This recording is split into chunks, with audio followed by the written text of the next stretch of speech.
Welcome to Locked On College Football Kickoff Live. Alongside Alex Dono of Locked On Canes and Kenton Gibbs of Locked On ACC and Locked On Wolfpack. Drake Toll here from Locked On Big 12. Thank you for making Locked On College Football Kickoff Live your lunchtime listen every Friday. Guys, let's jump in. The biggest upset of the week, at least in the top 10, Clemson and Duke. You might remember that I said if Clemson loses to Duke, I would cut off. I think it was my left. Kenton, was it my left pinky toe? You didn't specify which pinky toe. You just said you would cut off a pinky toe. You did specify the tool, however. You said it wasn't going to be a scythe. You said it wasn't going to be a butcher's knife. It was going to be a rusty knife. Rusty knife. Kenton, a man of my word, I am down one pinky toe this week.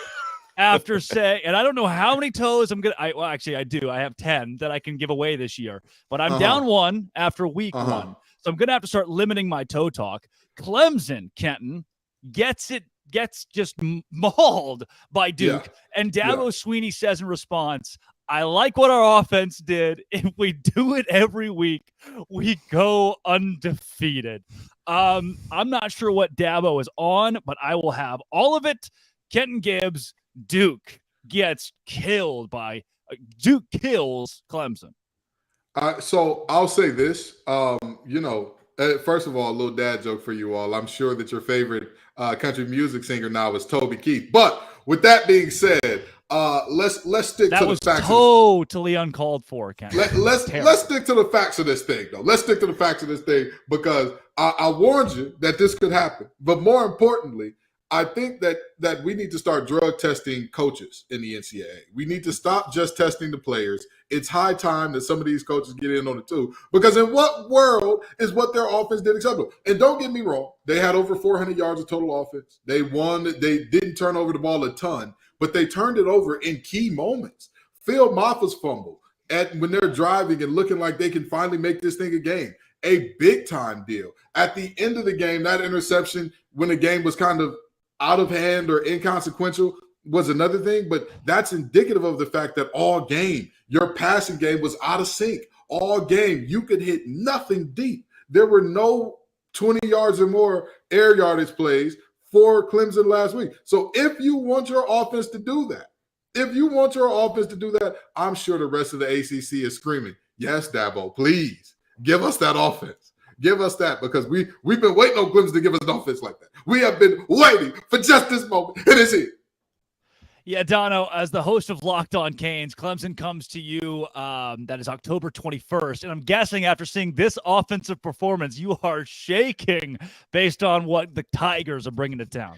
I never thought I'd say this, but I'm actually happy this year that Clemson is on Miami's schedule and Duke isn't. That's how I'm feeling about this. Now, as far as Dabo Swinney goes, it's not just his post-game comments, fellas. Yeah. I don't think there's any other coach right now in college football who is as disconnected from reality as Dabo Swinney. I mean, his comments after the game, his attitudes towards name, image, and likeness just go to show you that maybe he's not someone equipped to be in this era of college football. His attitudes toward recruiting as well. You know, Clemson has this policy where they don't like verbal commits to take visits to other places, and they, threaten to pull your offer if you do that. No. So you have to wonder if the game is passing Dabo by. I think he's still a fine football coach. It's just a lot of the other stuff that comes with it. And listen, right now, obviously the stock is falling for Cade Klubnik, who didn't have the sort of season debut that people expected under center for Clemson. Meanwhile, Riley Leonard now for Duke, I think he's going to become more of a household name. You see what a dual threat he is, all the rushing yards and touchdown that he put up in that game. But listen, if I try to parse through Dabo's words, obviously there are big-time execution things that you would think Clemson can clear up in the future because it was an absolute horror show in the red zone for them, right? You have 4 red zone trips where you come away with 0 points. I can see why he said this was the strangest game I've ever coached in. Like, we've lost games before, but this is the strangest one. You wouldn't expect to go 0 for 4 in the red zone, 0 points in those trips with the turnovers and the blocked field goals that they had. You don't expect that to happen again, but at the same time, despite putting up more yards, they were not the better team on the field last week. Duke was. No, and it wasn't the biggest game of the week, but I'd call it the most consequential game of the week with Clemson losing to Duke, especially the way that Clemson did. However, this week you turn the page to a loaded week 2 that is led off with Alabama hosting Texas, a top 15 matchup in Tuscaloosa, and Luke Robinson of Locked On Bama joins us here on Locked On College Football Kickoff right now.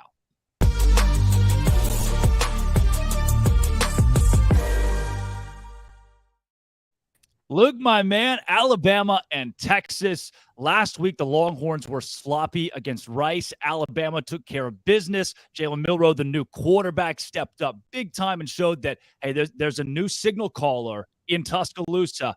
How did you grade his performance, and is that good enough to beat a Longhorn team at home this week? Yeah, first of all, thanks for having me. Secondly, yeah, I think if he performs like that, it's certainly enough to beat Texas. Alabama is still uber talented, and I know Texas is too, but Alabama, in terms of blue chip ratio, if you believe in that type of stuff, and I do, they are up there at number 1 or number 2 in terms of blue chip ratio, so you know they've got the talent to do it. I think what was so great was Jalen Milroe's command of everything. Look, everybody was judging him on the way he performed against Texas A&M last year. And let me preface all that by saying his performance against A&M wasn't bad. He was forced into a starting role in what many people thought at the beginning of the season would be Alabama's biggest game, nighttime in Bryant-Denny against A&M, a revenge game. It was a big deal. And he was forced into duty. He ended up throwing 3 touchdowns. He had some turnovers. There's no doubt about it. He had some turnovers and he had some shaky moments. But Alabama won the game and he performed admirably. It wasn't a superb effort. It wasn't Bryce Young, but I've been on record saying, hey, I could call Bryce Young the best player in Alabama history. I mean, I don't think that's a stretch. Yeah. So, look, whoever followed Bryce Young is going to be a problem. But, you know, Jalen Milroe put on a show on last Saturday against Middle Tennessee. He accounted for 5 touchdowns. That's never been done by an Alabama quarterback before. So pretty unbelievable. And, I should say 3 passing touchdowns, 2 rushing touchdowns, never been done before. Yeah. But regardless, I think that's enough to beat Texas. And the subplots here, where he was once committed to Texas. He's from Texas. Steve Sarkisian coached at Alabama. Jace McClellan is from Texas. Just the rivalry, the idea that they're coming into the league. Alabama and Texas have played for a national championship in recent years. I mean, there's just a lot to digest here. And the fact that they're going head-to-head on so many other recruits is a big deal as well.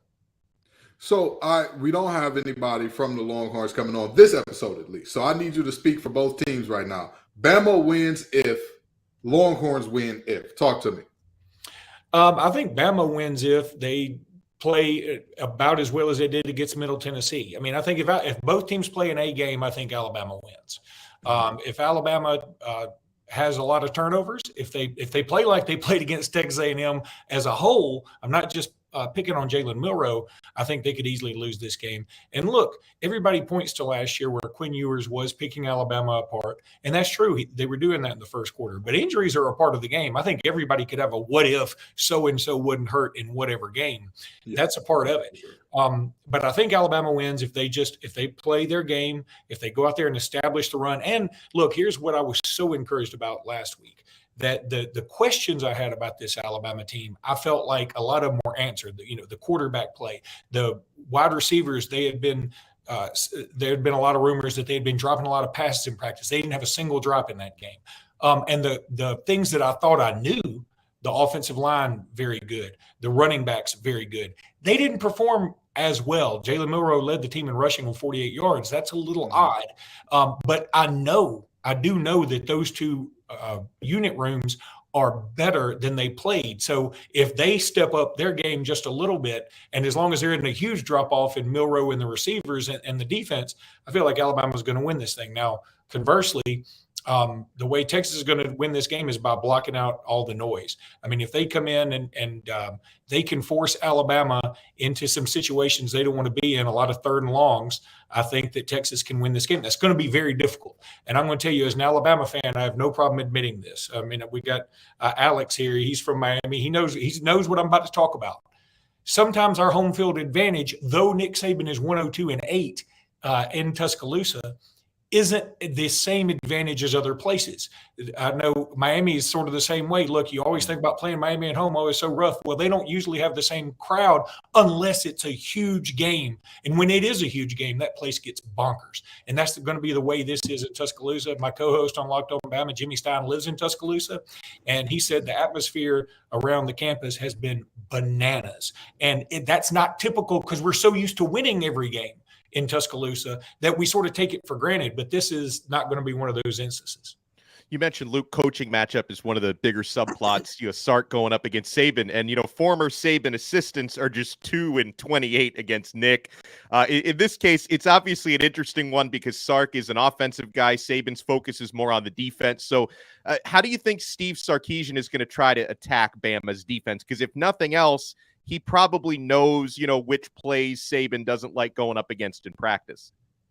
Yeah, I think look, Texas needs to try and take some deep shots.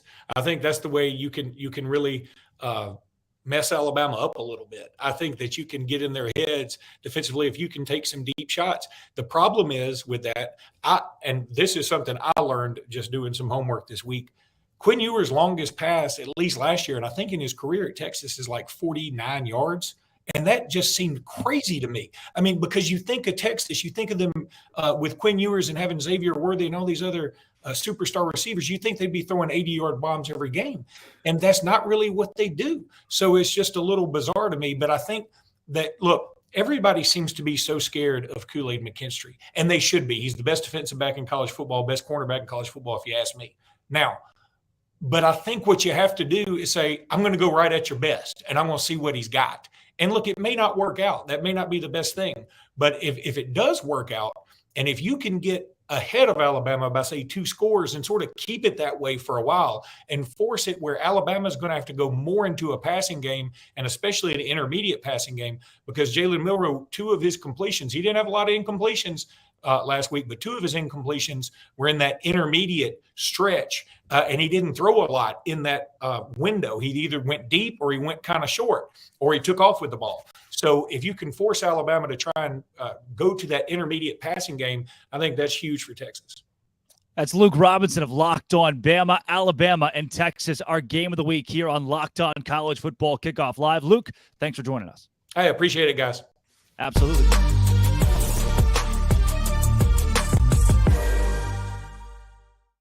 All right, boys, that was the game of the week this week. Last week, it was TCU and Colorado. We didn't know what was going to happen in that yet. Yeah, LSU and Florida State, and then obviously that Duke and Clemson game. But we honed in on how Colorado was going to get dominated by TCU, and we were a little bit wrong. Kevin Borba of Locked On Buffs is going to join the show.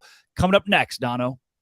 Did you know that 80% of men will experience hair thinning in their lifetime? I'm very much among that 80%. It's normal, but my fate doesn't have to be your fate. You can get ahead of thinning hair with Nutrafol, my friends. Nutrafol is the #1 dermatologist-recommended hair growth supplement. It's clinically shown to improve your hair growth, visible thickness, and visible scalp coverage. Go to Nutrafol.com/men to take their hair health wellness quiz. You can identify the causes of your thinning hair, and Nutrafol will give you a personalized plan for better hair health through whole body wellness.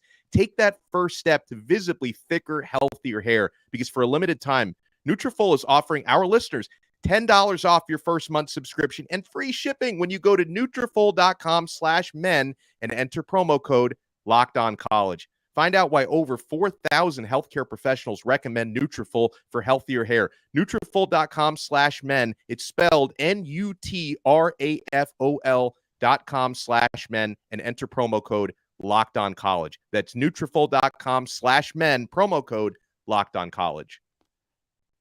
Believe it or not, 2 weeks ago, I was as bald as Dono. Dono took the hat there. I was wearing hats all the time, and then bam, Nutrafol. Look, another guy who's in that same boat, Locked On Buffs, Kevin Borba. You're going to see it. You're about to see it. He is right now with one of our biggest upsets last week. What's up? Kevin, there's the hair. Dude, Colorado, I told you, we had a lot of conversations last week. I told you this Colorado team is going to lose by 3 touchdowns. 4 touchdowns, maybe more against TCU. But what blew me away is that Deion Sanders took 70-plus curated players from the transfer, not random guys, curated players from the portal, and won. Have we entered the era of AAU in college football? as displayed on Saturday by Colorado? I'll say people will try it, but I don't know if everybody has the effect that Deion Sanders does. I think there's probably maybe 10, 15 coaches in college football that could realistically empty out the cupboard and then restock it with as much talent as he did. And I don't know if those coaches would even want to do it. I think it'd be like Kirby Smart, Nick Saban. If Dabo Swinney ever wanted to touch a transfer portal or acknowledge that it's real, maybe he could do it. But I don't think everybody could do it. I don't think it's something that applies to everybody. I know Texas State kind of did it. But again, it's really not one size fits all type of thing. And so I think having Coach Prime is kind of the main factor that a lot of these kids went there. Well, Kevin, I want to give a nod to Coach Prime right now because I bought receipts too, baby. Of all the folks on Locked On College Football Live, who was highest on the Buffs? I was. I believed in the Buffs. I said that their ceiling was higher than what everybody else believed. So, Coach Prime, I believe. Okay? I don't care what nobody else tell you. I believe. Now, with that being said, Kevin, what do you think is the balance between the coaching and the talent that created that upset? Because me personally, the more I watch film on that game, the more I say, these young men were exceptionally coached. This game was schemed up perfectly. Prime beat Sonny Dykes in the chess game of football at multiple points. That's what I was seeing on tape, at least. So tell me, what do you think is the balance there? Yeah, I think I'd probably go 60-40. Honestly, I think the schematics are great. I've never seen an offensive coordinator receive as much hype as Sean Lewis did, but he deserved all the praise. Every play he drew up was to perfection. It seemed like he would just take a look at the defense and be like, okay, we're running this. And then it would be wide open. Every single time is kind of what it felt like. I think Colorado scored just about every time they touched the ball. So you have to give him props where props is due. But then you have to look at plays where I think it was like 4th and long, whatever that, I think it was 19. And Shedeur Sanders scrambles a little bit and delivers a strike. Or you have to look at the throws that he made down the field. His deep ball, I think, and I'm starting a little petition for this, so if you guys would like to sign, I think Shedeur Sanders throws the best deep ball in college football, or at least one of them. And we saw it on multiple occasions. He would hit guys down the sideline in stride. You guys had your previous guys was talking about Quinn Ewers. Quinn Ewers hasn't been able to hit the deep ball in his college career. Shedeur Sanders has already shown that he throws arguably the best deep ball in college football. So I think the coaches deserve some praise, but the players executed. You can only call things that they can execute. And so I think everybody deserves a lot of praise. Now, Kevin, unlike Kenton, I was not a believer in the Buffs last week or this season. They're now only one victory away from matching my season prediction, so I'm probably going to be eating some crow this season. So, yeah, my two thoughts watching that win over TCU, number one, how wrong I was. But then number two, I'm watching Travis Hunter, and I'm thinking, this guy could win the Heisman, right? You talk about non-quarterbacks winning the Heisman, two-way player. Hunter played 129 snaps last week. Can he keep up a pace like that through 12 games? Yeah, that was kind of my biggest question too, because I think it was somewhere in the first half. He seemed a little tired, or maybe just wasn't making the plays that he dropped a diving touchdown.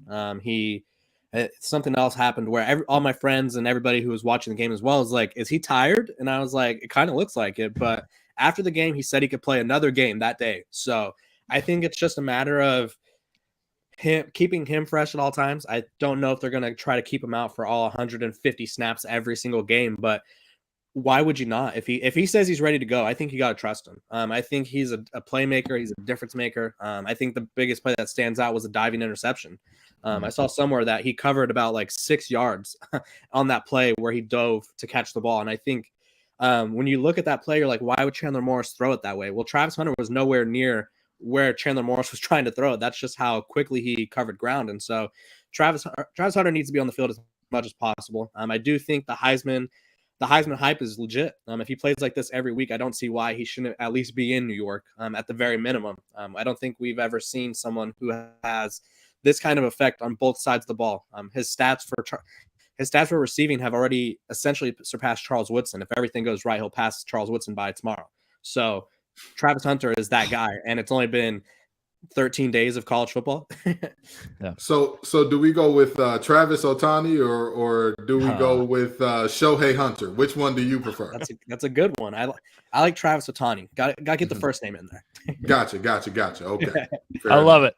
That's Kevin Borba of Locked On Buffs. Borba, thanks for joining us. Thank you. Guys, to the rest of the desk, a Colorado win that to me proves the transfer portal is right there. You see Texas State do it with 53 transfers and beating up on Baylor, and Colorado gets TCU. There have been teams who have tried this AAU style, and now it's coming with more success. Dono, to me, I would rather have 30 juniors from Western Kentucky as opposed to 30 four-star freshmen coming out of high school. Where do you sit here? Well, I'm with you because any coach I talk to agrees with you. Experience in this game is so important.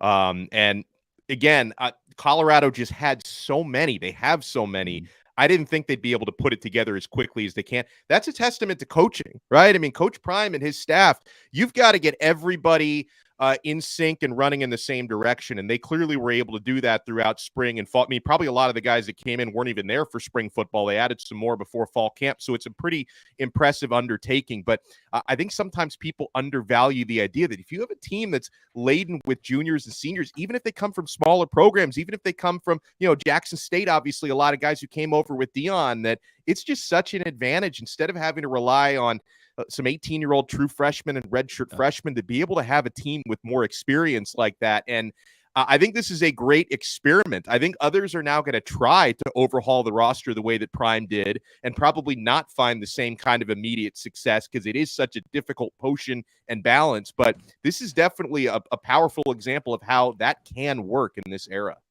Kent and I was shocked when Prime pointed out a beat reporter after the game and said, "You didn't believe in us." And there was a long pause, and he said, "You still don't believe in us." Kenton, you were the only semi-believer last week of this panel. I don't think you had Colorado going to the playoff or even putting on that kind of a show. Did they still impress you despite the expectation you had?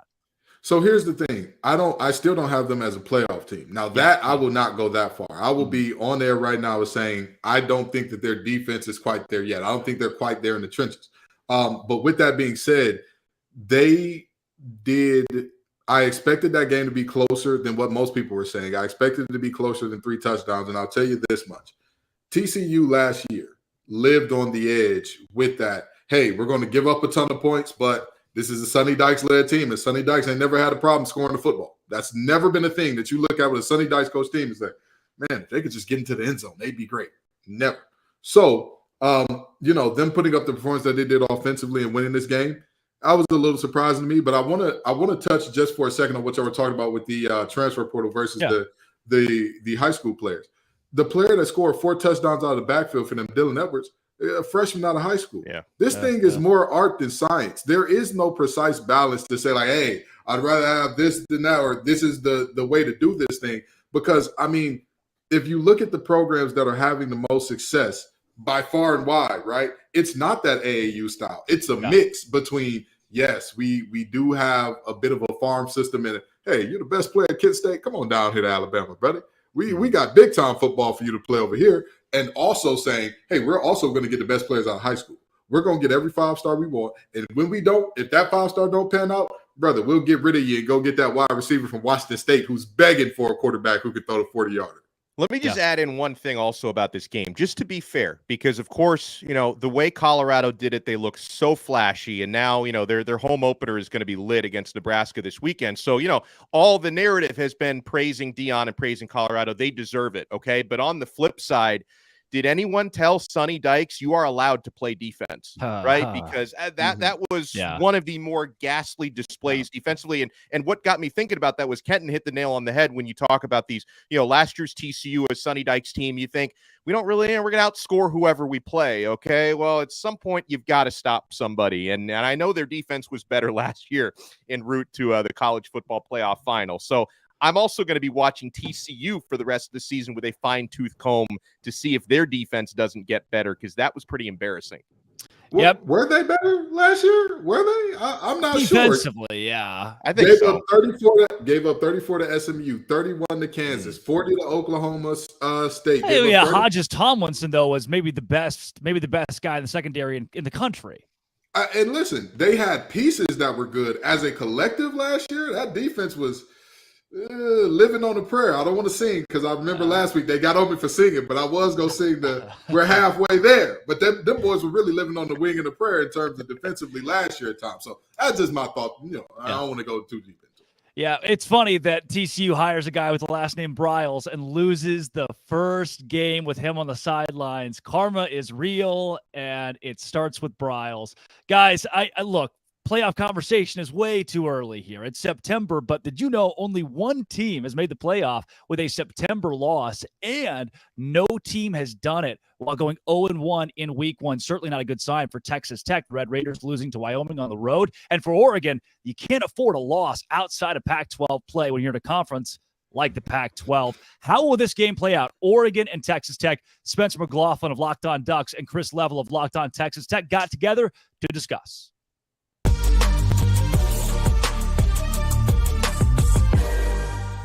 Two tidbits that have been making me resistant to the notion that some Oregon fans have, kind of bought into, which is, oh, well, if they lost to Wyoming, certainly they're going to lose to the Ducks, and it's not going to be close and everything. Two tidbits on that front. Number one, I've brought this up on the show before, but Oregon in 2021 lost to a 3-9 Stanford team, also beat Ohio State on the road. Same team, same season, couple weeks apart.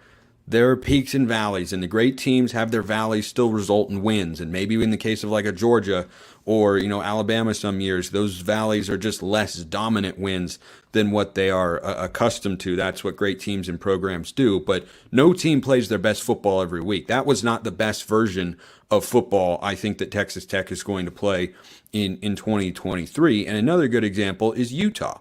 2021, same year, they began the season 1-2. They lost, and this will provide some hope to Texas Tech fans. They lost a triple overtime thriller to San Diego State in the non-conference. They were a 1-2 football team. They ended up winning the Pac-12 that year, thumping Oregon twice in a 2-week span. So it was not what the Red Raiders were hoping for. It's not what I expected to see from them for sure. But in no way, Chris, do I feel that this is now just a giant mismatch between one team that won 81-7 against an FCS opponent in Portland State and one team that blew a 17-0 lead on the road against Wyoming. Yeah, and unfortunately for Texas Tech, this is a fan base that's been tortured by, back when Spike Dykes, Sonny Dykes' dad was the coach here, you were notorious for 1 week you lose to North Texas, little old school up in Denton, right outside the Metroplex. You lose to them on your home turf. And then fifth-ranked A&M would show up on your field, and you're thinking, well, this isn't going to go up. And then you pull it off and win. Yeah, it's like, I say this all the time. It's like, I know what you're capable of, but I also know what you're capable of. And so, like, what, and like, you're right. There's very few teams that even that out and like survive all the tests. And I expect this to be a fun home crowd. I think, if you're Tech, you can get a lot of the doubt back and erased if you get a win here, and you can kind of get a fresh start on it. Let's get out of here on this, Chris, and I'll see if I can kind of wriggle this out of you of sorts, a prediction on the game. I know you're not always pain, Spencer. Yeah, right. Tortillas will fly. I'll predict that. I was about to say, I'm very much looking forward to what I'm calling the quad T in college football. The Texas Tech tortilla toss, I think, is an excellent way to describe what's going to happen. For those of you who don't know, there's a tradition at Texas Tech where they throw tortillas at kickoff. Because, well, Chris, real quick, in like 30 seconds or less, why do you throw tortillas on the field in Lubbock? I love it, by the way. It's quintessential college football traditions. Back in the day, I think that Texas Tech was playing Texas A&M. Some announcer popped off and said, "There's the only thing in Lubbock is a giant tortilla factory," or something along those lines. And so I think people kind of caught on to it. It pissed them off. So at kickoff, they let them fly. They freeze them. They cut holes in them so they'll fly further. They used to get penalties. Oh, they freeze them. Oh, goodness. Oh, yeah, so they got a little oomph. Oh, yeah, but they're flour tortillas, and it's only at kickoff, though. Oh, corn's better. They go everywhere. Yeah, from a taco standpoint, 1,000% agree. Corn is much better. Not for throwing them at kickoff. Okay, I completely agree. I think Oregon goes into Texas Tech and gets it done. I got Oregon winning 34-23. Your thoughts on the outcome of the game? I can't sit here and pick Oregon to win. I just can't do it. I mean, I'm okay. sorry. I'll say That's okay. 36-33. I'll channel my inner Spike Dykes, and I'll say you come back, from the grave. You're like the Undertaker that just sits up. Oh, like he's still alive, right? and I'll say 36-33, and then everybody calms down in Lubbock and is like, okay, well, we're 1-1 out of the gate, but it's not as bad as we thought. But we pull off a good one. But yeah, I'll say 36-33.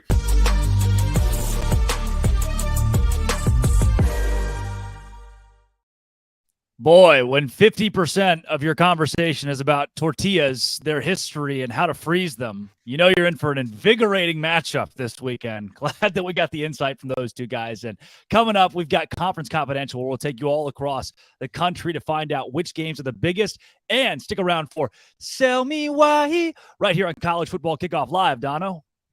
Buying last-minute tickets to sporting events should not be stressful. Folks, I've been buying tickets day of events at Game Time.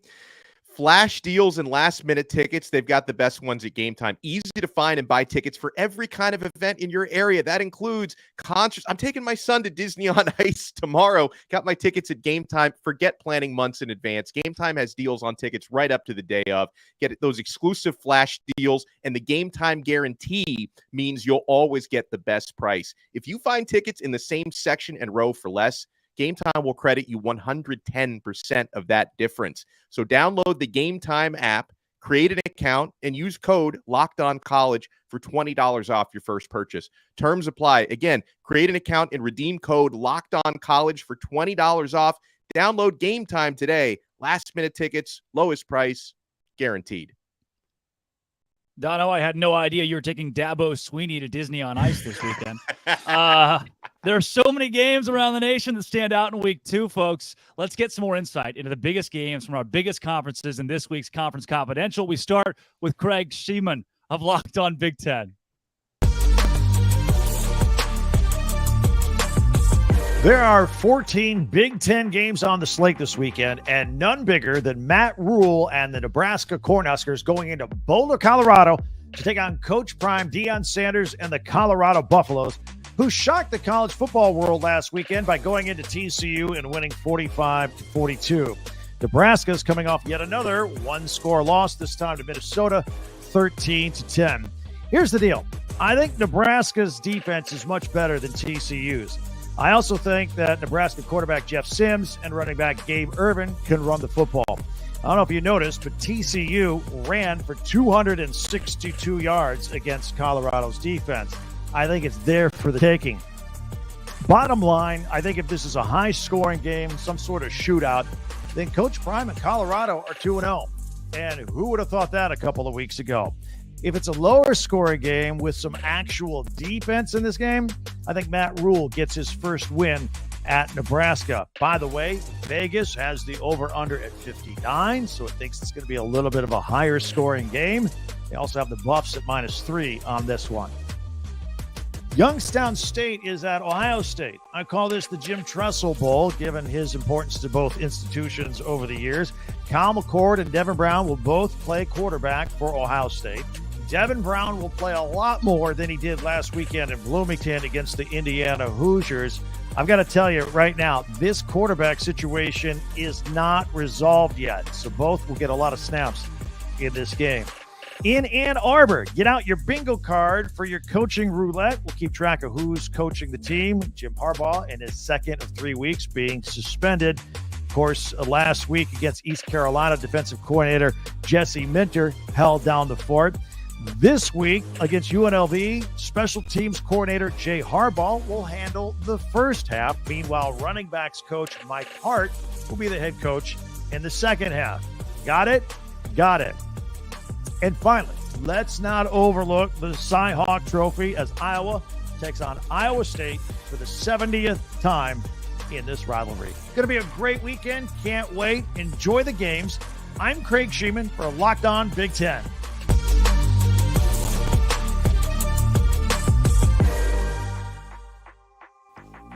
Week 2 in the college football world is upon us, and all eyes will be on Boulder, Colorado, as the Cornhuskers of Nebraska travel to take on Deion Sanders and the Buffs. Spencer McLaughlin here for Locked On Pac-12. A lot of great games across the Pac-12 non-conference slate this week. A lot of big opportunities, but perhaps none bigger than the chance for Colorado to progress towards a 3-0 start before conference play begins on September 23rd at Oregon. They host USC the following week, and they have a chance to show that week 1 wasn't a fluke, that TCU isn't a pullback team in a major way, but that Colorado is just that good. Shedeur Sanders set a school record in his first game as a Buff with 510 passing yards. He was darn near flawless, throwing 4 touchdowns, no interceptions, executed the offense at a really high level. Thing to watch in this game is Nebraska's offense against Colorado's defense. The Buffs allowed 42 points and needed 2 red zone turnovers of TCU in order to hold them to 42 points on the road. The Nebraska offense, meanwhile, that managed just 10 points against Minnesota in week 1. Is a weakened Buffs defense going to be exploitable for what appears to be a weak Nebraska offense? Or is the Buffs defense going to make strides from last week, their offense perform at a high level, and they end up winning the game? It's going to be a thriller either way. The home opener for Coach Prime was always going to have a lot of interest and hype and intrigue, and somehow with that week 1 win at then 17th ranked TCU, Colorado has upped the ante on how excited and interested we all are to watch the Buffs play in front of their home fans at Folsom Field this weekend. Don't sleep on other games across the Pac-12 like Auburn and Cal, Oregon, Texas Tech, Utah, Baylor, and how about Arizona State? Just a 3.5-point underdog against Oklahoma State. Something smells a little bit fishy there, but should be a really, really good week in the Pac-12. And definitely don't forget Washington State hosting Wisconsin. A lot of great games and a lot of great opportunities for the Pac-12 as they look to stay undefeated in the non-conference slate in week 2.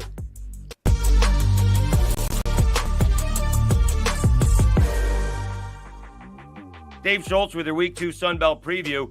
Much better matchups across the board in the Sunbelt for Week 2. In fact, you have a conference ball game, the Louisiana Raging Cajuns taking on ODU in Norfolk, Virginia. First time these two schools have ever met. But the big matchup is Appalachian State going to Chapel Hill to take on Carolina. This is a rematch in last year's crazy ball game, 63-61 Tar Heels. But App State scores 40 points in the fourth quarter to fall short in overtime. But that leads to the victory over an A&M, which leads to game day in lovely Boone, North Carolina, which leads to a Hail Mary victory over Troy.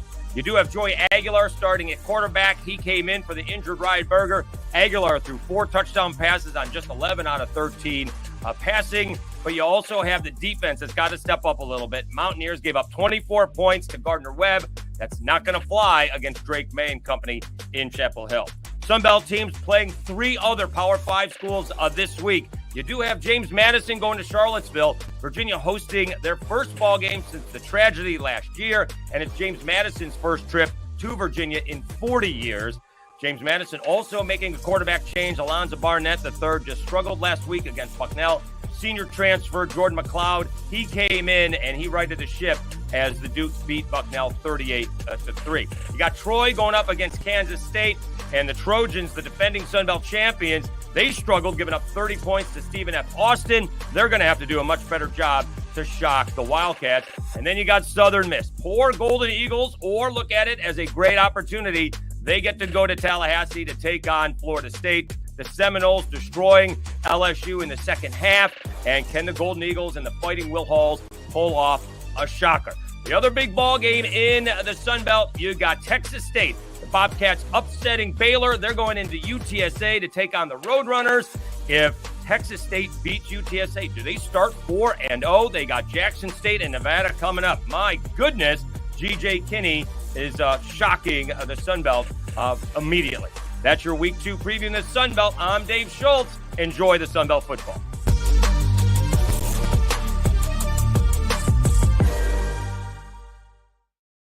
That was our look around the country here on College Football Kickoff Live with Conference Confidential.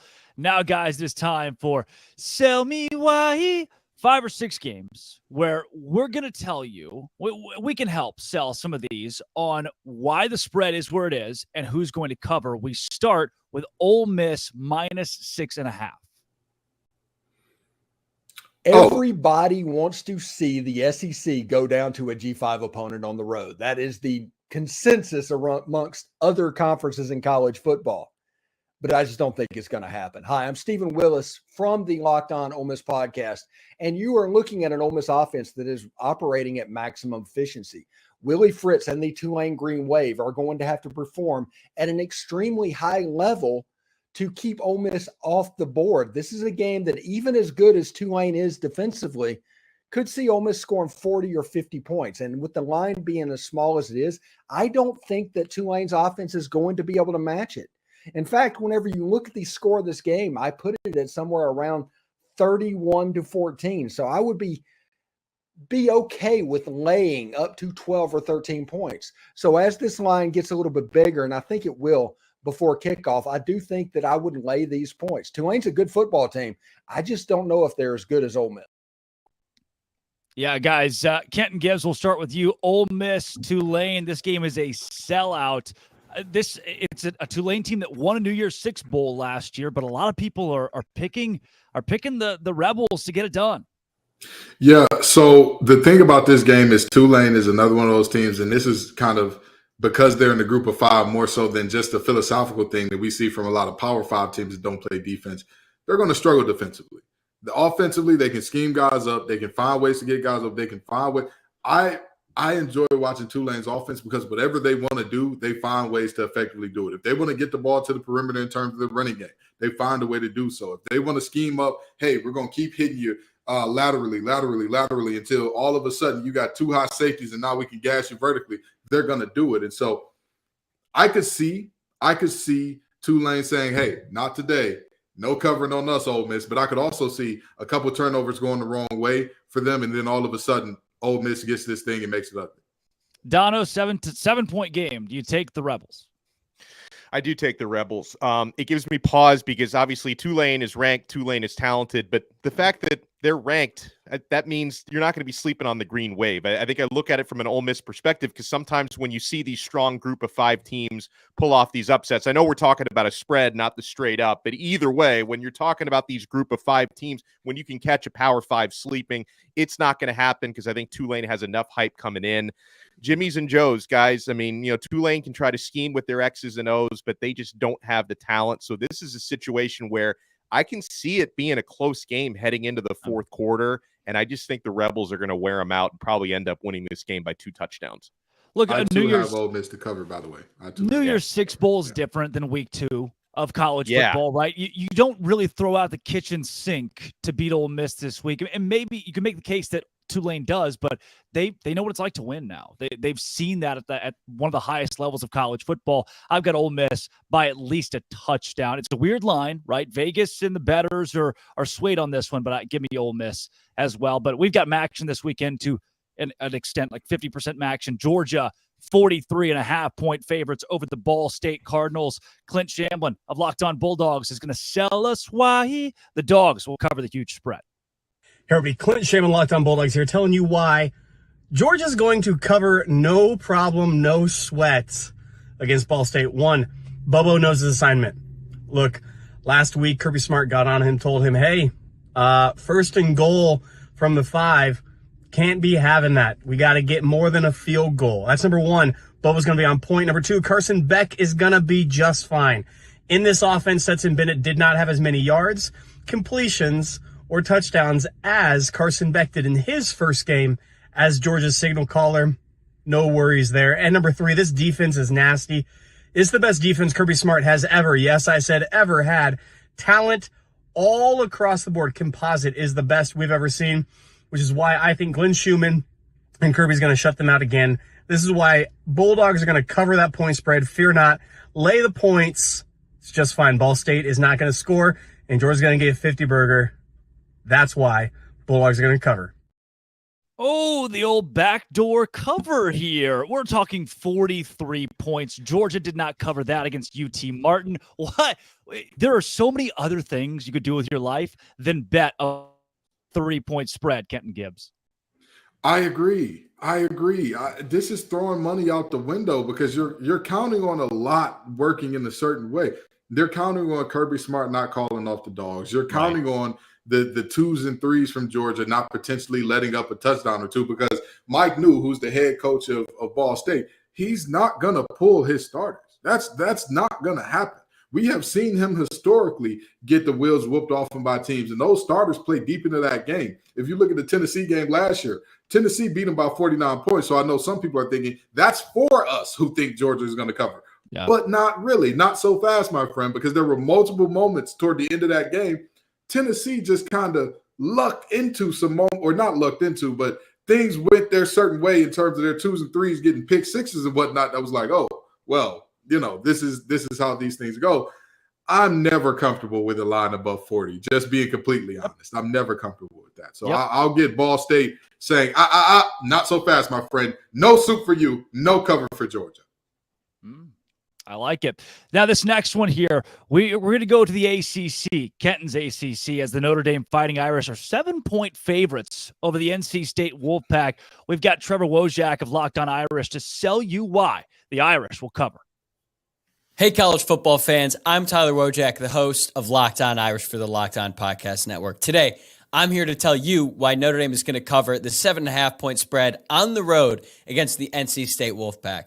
Like always, it starts with the quarterback, and Sam Hartman has been practically unstoppable in his first 2 starts for the Irish, leading the offense to 11 touchdowns out of 12 total drives.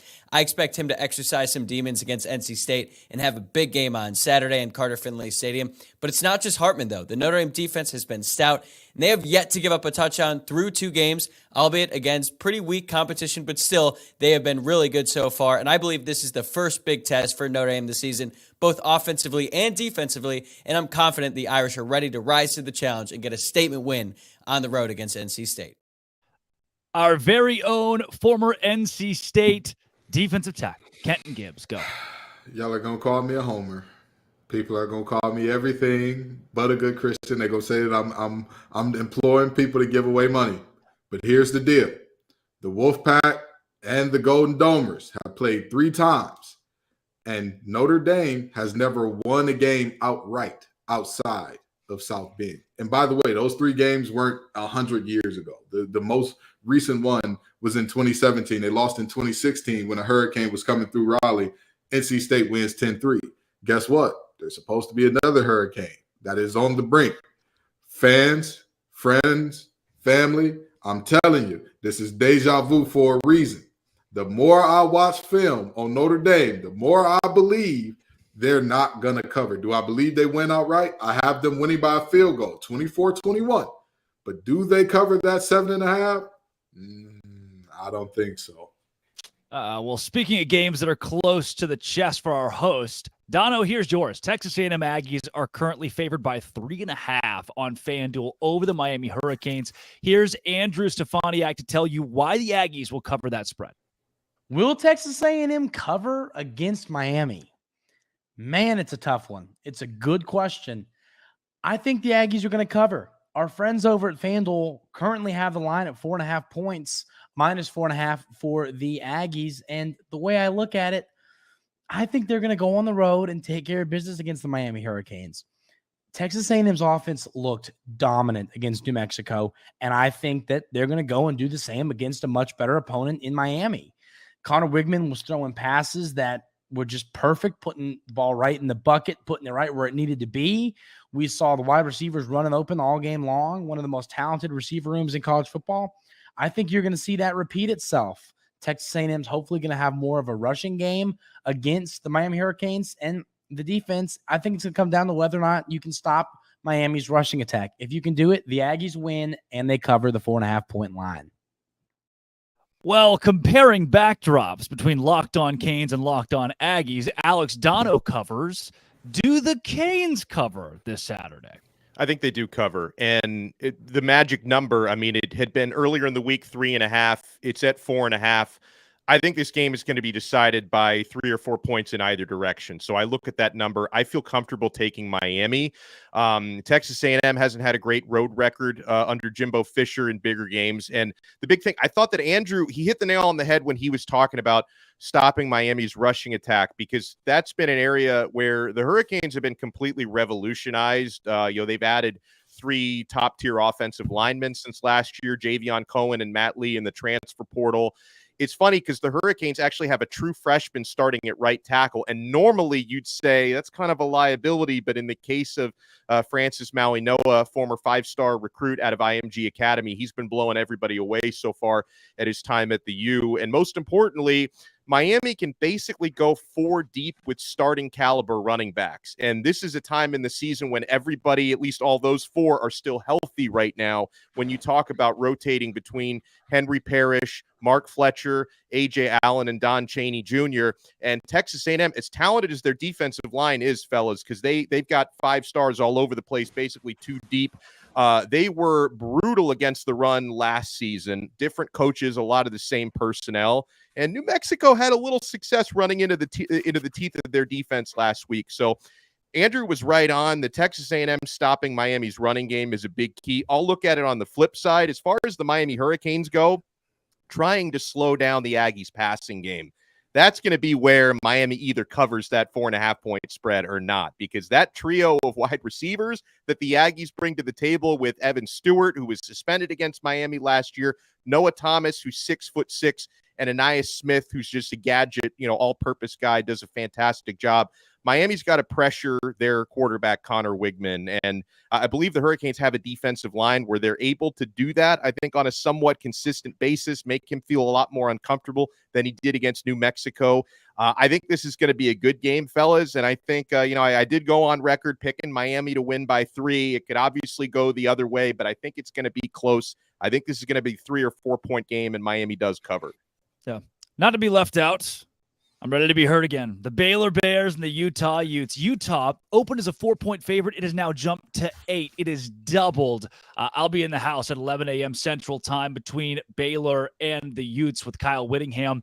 Give me the Baylor Bears +8. They were terrible last week. They lost to Texas State. Who does that? One of the worst upsets in college football's recent memory for a Power 5 team. But I'll tell you this. Sawyer Robertson, a Mississippi State Mike Leach quarterback, is starting for Baylor this week. His high school coach, a storied high school coach in Texas high school football, came on our show on ESPN Central Texans and said, this kid doesn't need an offensive line. He'll do it by himself. I think we got an old Tom Brady, Drew Bledsoe situation brewing in Waco.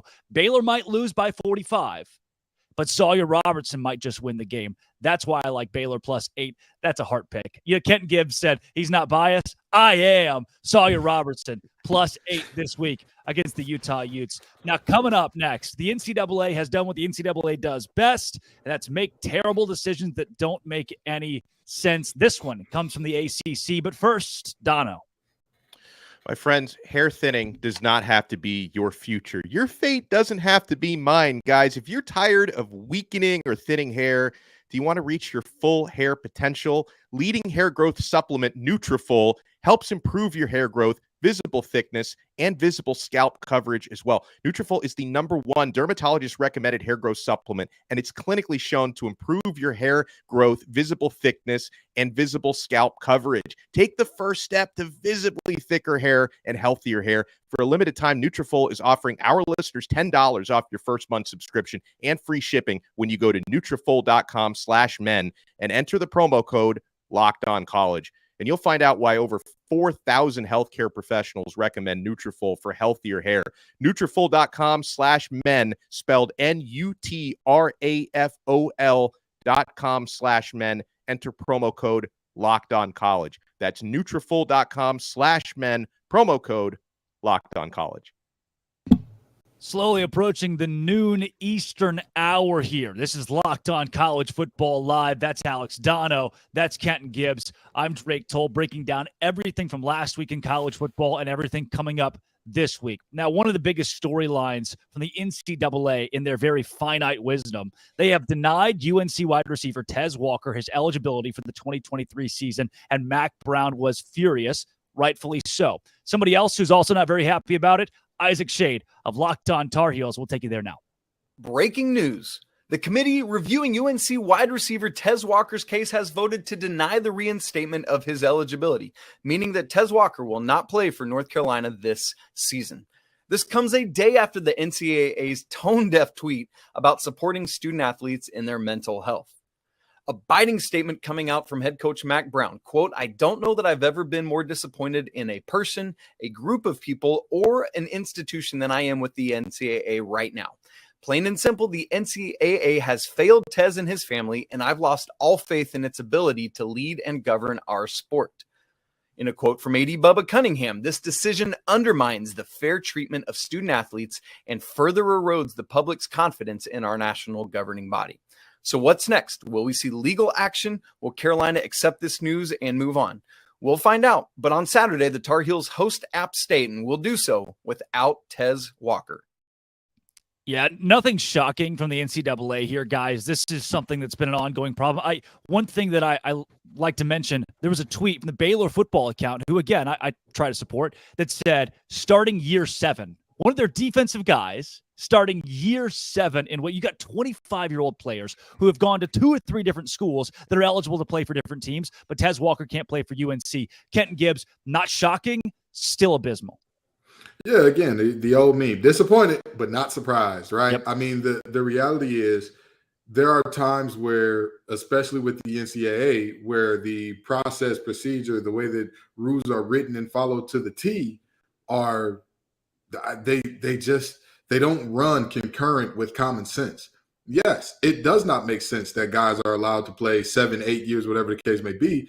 However, by the lay of the law, by the rule of the law, they got a couple of hardship waivers for whatever reason in terms of injuries or whatever the case may be. Yeah. And they got a COVID year maybe, which we're seeing the back end of guys with COVID years. That's finally starting to wane off a little bit, but we're seeing that as well. And then you combine that in with the fact that they're graduate transfers. Graduate transfers have an entirely different ball game in terms of where they can and can't go and how they can move than undergrad transfers. But in this Tez Walker situation in particular, the thing that I find so abhorrent about this, so disgusting about this, is the fact that his first transfer was away from a school that didn't have football that year.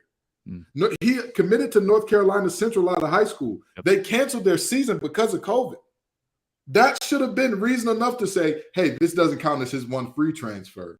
It shouldn't be, well, his grandmother is sick and that's why. No. Even if we're going by the law of the land here, if that team did not participate in football when he came, why would he stay?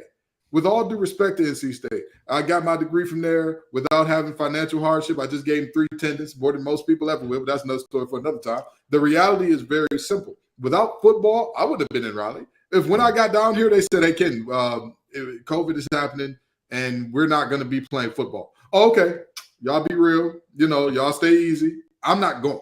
I'm in the words of Magic Johnson, I ain't going to be here.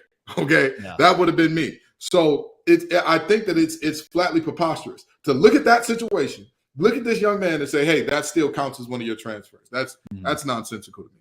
Donna, we're in an era, too, where anybody can transfer for anything. I don't know why we're picking and choosing these things where Colorado's got 73 players. The NCAA says nothing, does nothing, which I think's the right call. I mean, if these kids want to transfer somewhere else, it's whatever. In an age where NIL is so popular, where the parity in college football, to me, is getting better outside the top 10, which, again, conversation for another time, but everybody outside of that top 5 or 10 is beating up on one another. And now we're picking the most random little battles, the best kids, and saying, hey, no, we don't think you should play.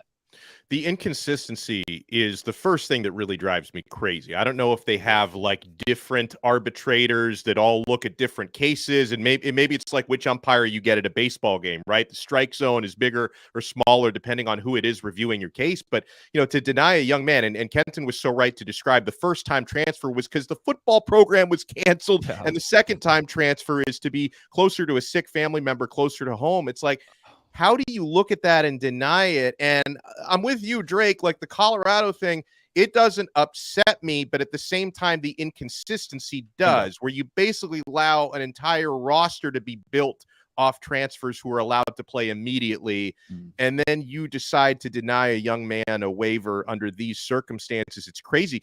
The other part about it that bothers me is it's very obvious the NCAA, they're trying to flex what little power they have. Because they're losing control of their own sport, of their own Bingo. athletic landscape, right? Where, they hate not having really any control over name, image, and likeness, which takes a lot of control away from their recruiting rules. And so now it's like the little power that they have left, they need to show these players and these teams who's boss by flexing that power. It's very upsetting to me. And I know we had a little talk about this last week, but the years go on with the way that, the conferences now and the universities are getting so much power. At a certain point, you're going to look at the NCAA and say, why do we need them again? Like, exactly what do they actually do to make our situation better? So that's where I'm at on this. It's troubling to me. Yeah. And we could sit and have this conversation for a half hour, Kenton, but nothing's going to happen. This is not going to change. And there are two things that I want to talk about real quick before we got to move on from this. Number one, the NCAA doesn't realize this, but decisions like this are driving toward that singularity thing that Chip Kelly was talking about, where football is a separate entity altogether. Yeah. We are looking at a multi-billion-dollar business. Yep. And you're regulating where some of the stars can and can't go, when they can and can't play. I'm going to tell you this. In these great United States of America, in the mainland and in Hawaii and Alaska, if there's enough money behind it, it will find a way. They say life finds a way. Well, money finds a way in America, baby. And there's too much money in this thing for the NCAA to continue making these rules arbitrarily. And second of all, I'm going to say this, and this is the NC State and me talking a little bit, and I'm going to be 100% honest about that. It is not right the way that this has garnered not only national, but the way that this has been treated locally. The way that we have the governor writing letters to the NCAA, the way that it's one of the biggest stories that's leading the sports block on the Central North Carolina news stations, all that. Where was this energy for the other players in the state who had similar situations? When Chandler Zavala of NC State was told that he wasn't going to be able to play, and he had only played 3 games and got hurt and didn't get an injury waiver, which literally the injury waiver says if you play less than 16 quarters of football. Now, maybe it's just me. The 3 games that he did play, none of them went into overtime. We didn't get free football. So I don't understand how 4 times 3 became over 16. The governor didn't write a letter for him, but he did for Tez Walker, who went to his alma mater. I didn't see WRAL breathing down people's necks to talk about that. I didn't see none of the news stations, ABC 11, WTV, I can't remember the other one, WNCN. Nobody was here talking about that. Cam Hayes going to ECU. Nobody's talking about that. Cam Woods going to NC State. Nobody's talking about that. And those players are in very similar situations where they're not going to get waivers either, most likely. And for whatever reason, Tez Walker seems to be the spark plug that has got everybody around the nation swept up and wrapped up in it. Things that make you go, Yeah, he can't be the only one at this point. Exactly. They're so, and you mentioned it in the very state. But look, while they're not covering, Locked On College Football Kickoff Live is covering it. And Kenton, you mentioned this is you and Dabo both a multi-billion-dollar industry that we're talking about now. And one of the biggest brands in that, the Texas Longhorns. One of the other biggest brands in that, the Alabama Crimson Tide, and they're taking on one another in Tuscaloosa this week. We heard the Bama side, but apparently this isn't your dad's Nick Saban. It's not the Crimson Tide we're used to. Let's get the other side of this game.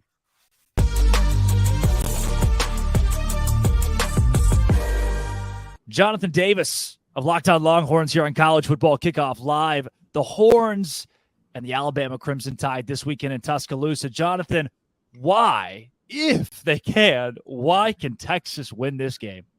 Because I think you're going into Tuscaloosa with a team that can match the talent level of the team you're playing, the Alabama Crimson Tide. And I think Steve Sarkisian said it perfectly in his media availability. You have to go in there and beat the 2023 Alabama Crimson Tide, right? You're not playing the Alabama Crimson Tide of the last 17 years, or the Nick Saban of the last 17 years, all of those coordinators and all of those players that have made, Alabama the class of college football. And I think when you look at this team, they're strong in the trenches. Obviously the offensive line didn't look great against Rice, but, they certainly have the talent to go into Alabama and, play really good football on the outside. They have a ton of weapons at, wide receiver and tight end. They have a really good running back room. And that defense, although the offense didn't look great against Rice, the defense looked ferocious. So I think you have a ton of talent on this Texas football team. You have a great coaching staff, and you have a team that's eager to win a big game like this and put themselves back on the map as a program. And so that's why they can go into Tuscaloosa and get the win, because they have a ton of talent and a team that's hungry and ready to put themselves back with the blue bloods at the top of college football.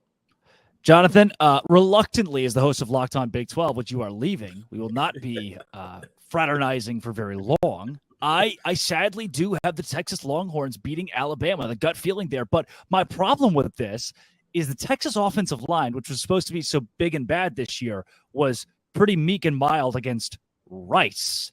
And Quinn Ewers of 2023 looks a lot like Quinn Ewers of 2022, who just wasn't great. He was okay. Am I right there? Yeah, no, I think you saw some of the same things that I saw when I watched the tape. Fans were a little anxious because I think they were coming out year 3 under Steve Sarkisian and expecting the second coming of the 2020 Alabama offense. Yeah. And when you see your offense go out there and score 1 touchdown and 3 field goals in the first half, I don't care how vanilla you've convinced yourself Steve Sarkisian was, that's just not acceptable. Now, they did come out, the first 3 drives of the second half and score touchdowns, but it's fair to question if Rice was able to give Texas some trouble on the offensive side of the ball, what can that defensive unit in Alabama do? So, yeah, the offensive line is going to have to be a lot better. It looks like we're going to have a different starting right guard, which I think is the right decision on Saturday. And I think Quinn Ewers is going to have one of those type performances that we've seen beat Alabama over the years, a Johnny Manziel, a Joe Burrow, Trevor Lawrence, a Deshaun Watson. I hate bringing up his name, but he's just one of the ones that came to mind. But it's going to take one of those type performances from Quinn Ewers to win on Saturday. And I can't blame people for saying they haven't seen it for 11 games. What makes you think it'll happen in the 12th? Xavier Worthy, to me, will be, I'm going to say it, he'll be the best player on the field on Saturday night. I was way higher than him than a lot of the national media who left him off of All-American pages. I thought that was insane. I think Xavier Worthy is an All-American caliber wide receiver. Does it take a 2-touchdown, 100-yard performance from him, something spectacular from him or somebody else on the offense for Texas to win?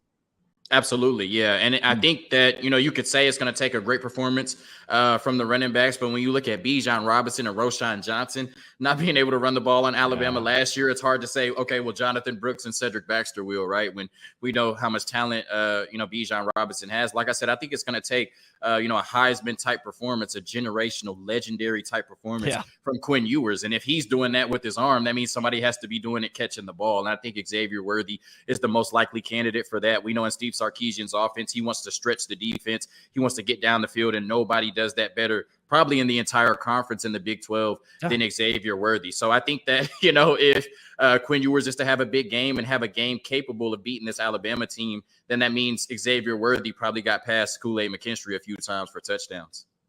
What does a win in this game on Saturday mean for the University of Texas?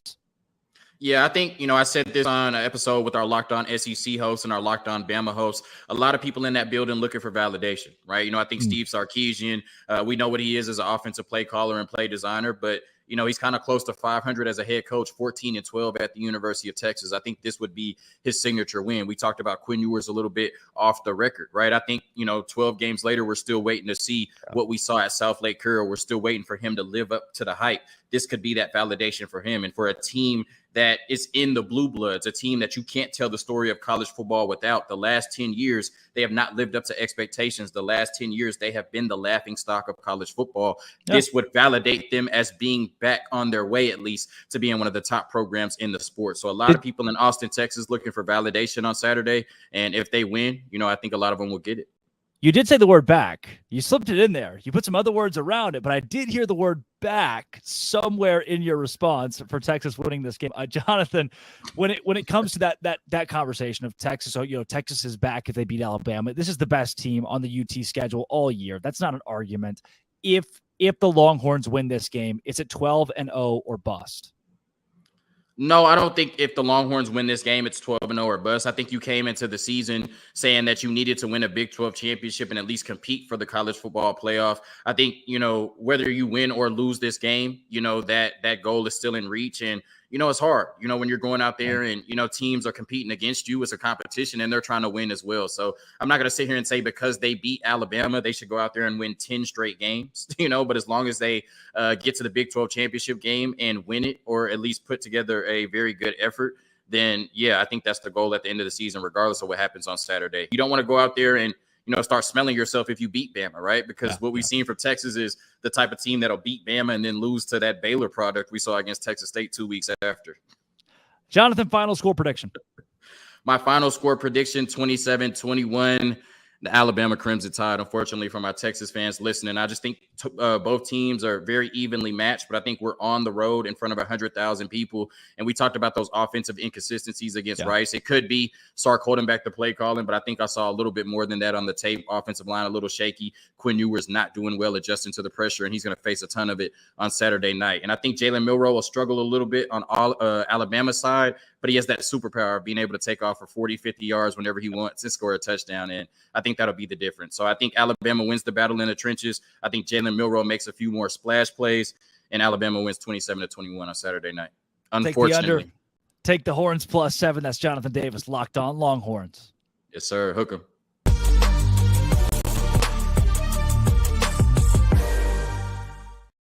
Guys, quick reaction to Texas and Alabama. I think Xavier Worthy proves to be the best player on the field. Texas keeps it close, and the experience wins in the end. I have Texas taking this game by 3 points, Alex Dono. I feel crazy saying it, but I agree with you. Texas is going to win this game. You know, obviously you try not to dwell too much on what happened between the teams last year, but they've each only played one game, so it's hard not to. Yeah. Texas, since last season, has gotten better on paper. I know they were a little sloppy against Rice. They've gotten better on paper. Alabama, I think, has gotten a little bit worse on paper. And, you know, their quarterback struggles during spring and fall camp were well documented. Jalen Milroe, for as good as he played against Middle Tennessee, I'm not going to come out and say, oh, you know what, he's the second coming, everything's fixed. I think he's going to have some struggles against Texas. I think Quinn Ewers' experience, and listen, before he left that game injured last year, he was carving up the Alabama secondary. Feels crazy to say it out loud, but I've got Texas winning this game on the road. Close game, but I've got the Longhorns. Kenton? I don't know what's happening. I feel like I'm in bizarre world. The SEC is struggling. They're struggling. LSU got no moss. They got tapped out. You look at the USC team. Negative rushing yards against the UNC defense that couldn't stop the run with Robitussin, a COVID shot, and tissue. And that team gives you negative yards. I don't know what's happening. Now we're picking Texas over Bama. I hate to be on the bandwagon. I know some SEC folks going to be mad at us. I know Zach and Brandon are backstage saying, cut his mic. But, baby, I got to say it. Texas wins this game. And I want to say something about Texas being back. Jeez. From 1999 through 2009, Texas had as many national championship appearances as they had seasons with single-digit wins. Those 2 single-digit win seasons were 9. Folks, stop saying Texas is back until you no longer have to ask if they're back. They're not back until you don't have to ask the question anymore. If you're talking about those Mac Brown glory days, you're not back until there's no more questions. The question is, should this team be on the field with Texas? That's when you're back. That's when you're back, buddy. Well, let me add one thing in, because, Kenton, this doesn't have to be an SEC versus somebody else conversation. I mean, the SEC, they can basically already claim Texas. If Texas wins that game, the SEC can say, hey, they're going to be with us next year, SEC versus SEC. So I don't think they'll lose any sleep over that.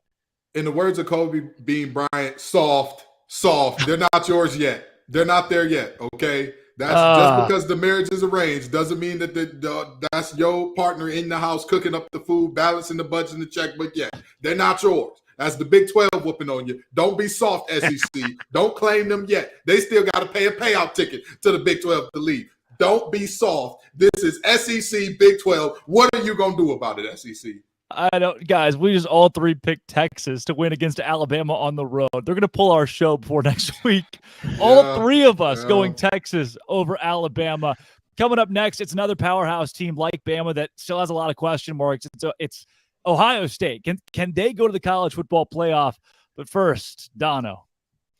I remember when buying last-minute tickets to sporting events used to be a stressful experience. I don't know if I'm getting a deal. Am I getting ripped off? Guys, at game time, you are always getting a deal. You're never getting ripped off. They've got these flash deals on last-minute tickets. It's easy to find and buy tickets for every kind of event in your area. Sporting events, concerts. I'm taking my 5-year-old to Disney on Ice tomorrow. I got great deals at game time. Lowest price guarantee. The game time guarantee means you'll always get the best price. If you find tickets in the same section and row for less, Game Time will credit you 110% of the difference, guys. So download the Game Time app, create an account, and use our code LOCKEDONCollege for $20 off your first purchase. Terms apply. Again, create an account and redeem code LOCKEDONCollege for $20 off. Download Game Time today. Last-minute tickets, lowest price, guaranteed. Wow, Dono, I didn't know you were taking Billy Napier to Disney on Ice. That's awesome. Guys, Billy, he's coming with me. Last week it was USC. This week it's Ohio State. We're talking playoff contenders, but a whole new look for Ryan Day's squad. Let's get a closer look at Ohio State.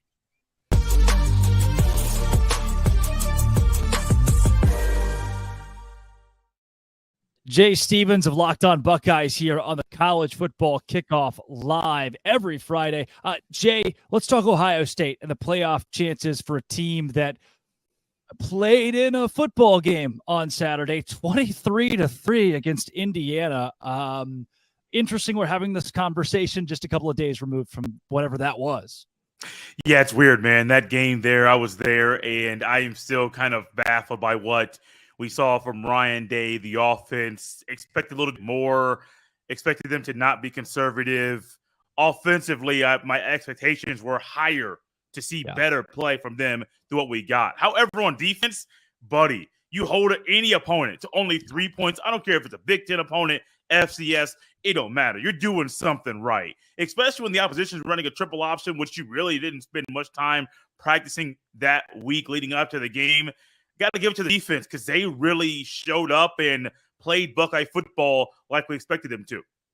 Yeah, when I look at the highlights, when I go back and watch this game and see the way Kyle McCord played, he played like a guy who's starting his first ever game at quarterback for Ohio State in a Big Ten game, too. He didn't get a Southeast Missouri in game one. He got another Big Ten team. How do you assess his performance on Saturday? Looks like a guy that's starting. Now, he wasn't his first start. He started, I think, a year ago or 2 years ago against Akron, but his first Big Ten start, which is also on the road. So it's like context is one thing. Akron's one opponent, a G5 school. Indiana's a Power 5 Big Ten school. It's still on the road. So, like, it's still tough. It's very, very tough, especially with the way Indiana's defense played. Their front seven played a whole lot better than expected. Number 44, Casey, and some other guys, more, number 20. They were making plays all day, making things hard for the Buckeyes offense.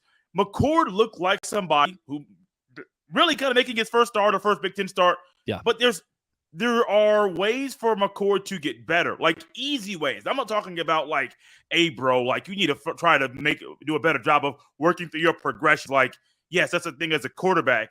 But I think some of the throws that he missed that were either low or high or just outside of the outstretched arms of a receiver, those things can be fixed.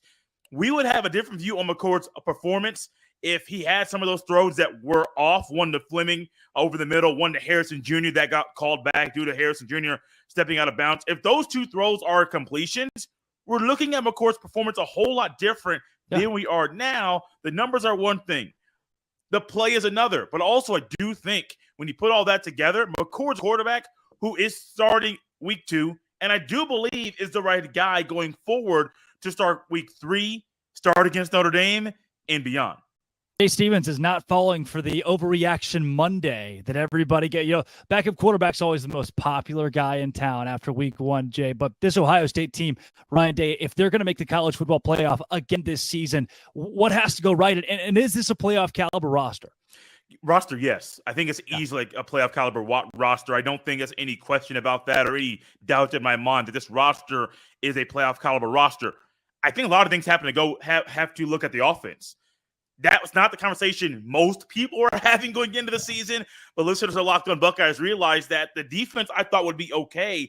Offensively, new quarterback, what's the running back rotation? And even in week 2, I know what I think it should be. I don't know if the coaches have it set in stone what it will be Saturday against Youngstown State. Receivers, you got to get those guys involved. 3 of your 5 starting offensive linemen, they're new.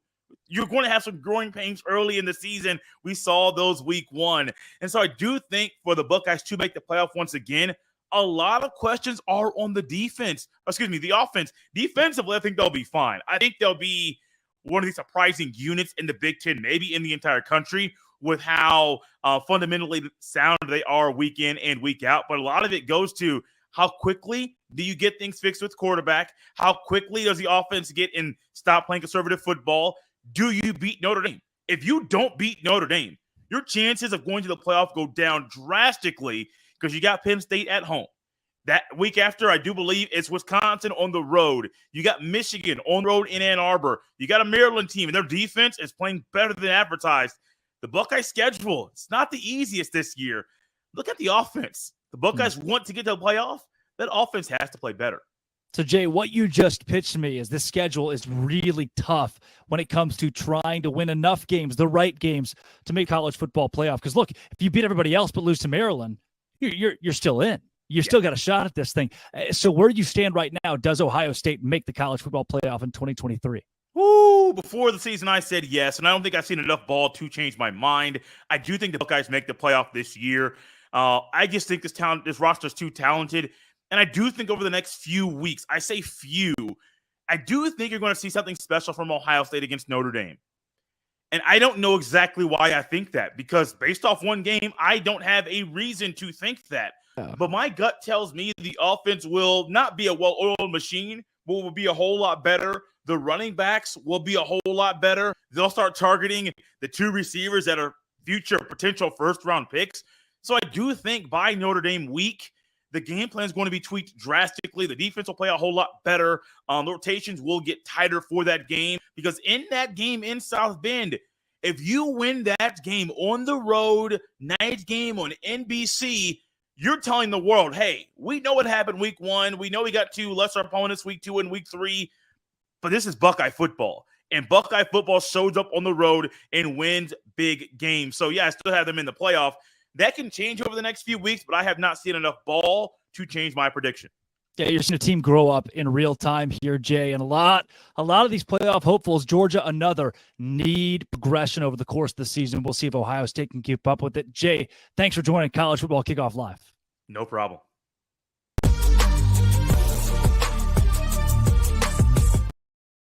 I hope that Jay Stevens narrates my life. If they write a book, I hope it is Jay Stevens that narrates it. Guys, we have looked around the Big Ten. We've seen the Pac-12 and the Sunbelt. It is time for the big dogs. Let's go Conference Confidential. And we start with, wait a second. Something, there's a weird little thing in the script here. It says knock, knock.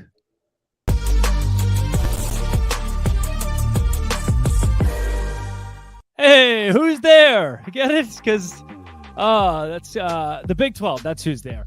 It's kind of a big week for us, to be honest with you over here, because last week was so bad. If you're in the Big 12 and you have TCU embarrassed, Texas Tech embarrassed, Baylor embarrassed, West Virginia embarrassed, you're going to need some kind of momentum this week. Luckily, you get it with Texas and Alabama. Two sides to this coin. On the one side, Big 12. I hope Texas wins. On the other side, SEC. If Texas wins, that's an SEC win against an SEC team, and it gives them momentum. But then again, if Texas beats Alabama and then Kansas State beats Texas or TCU beats Texas, what does that do for the Big 12? That's a lot to digest this week. I do think Texas wins in Tuscaloosa. Baylor, Utah. Utah was originally favored by 4, over under 47. Now that spread is 8. I think Baylor covers the 8 with a Mike Leach quarterback and Sawyer Robertson starting this week. Give me the Bears covering at home against the Pac-12 champions at 11 a.m. Big opportunity for the Big 12 to show its prowess over the Pac-12. Kansas, 3-point favorites against Illinois. Illinois struggled with Toledo. Give me the Jayhawks. Iowa State, Iowa. Iowa's going to win this game. They have a very good defense. Under 36.5. Take the under. Iowa -4 covers, though. Like final score 20-13. SMU, Oklahoma. Who cares? Pittsburgh, Cincinnati. I guess Cincy, Emory Jones is not that bad of a quarterback. So if you're a Pittsburgh fan, you think, easy win. Not so fast, my friend. Not so fast, my friend. Cincinnati's got a couple of All-Americans, one of the defensive line. So I think they give them a run for their money. Pitt probably wins the game. Oregon, Texas Tech. Another great opportunity for the Big 12 to prove that it belongs. It's better than the Pac-12. I think the Texas Tech probably lose to Oregon, but it's going to be a great game. Over under 69. Nice. UCF and Boise, big game. Oklahoma State, Arizona State. That's the last game that I'll preview here. Oklahoma State will beat Arizona State by 45 points if it wants to in Tempe. They are 3-point favorites. Hammer that. Huge week in the Big 12 to bounce back from last week's debacle. Big 12. Going to have a big one.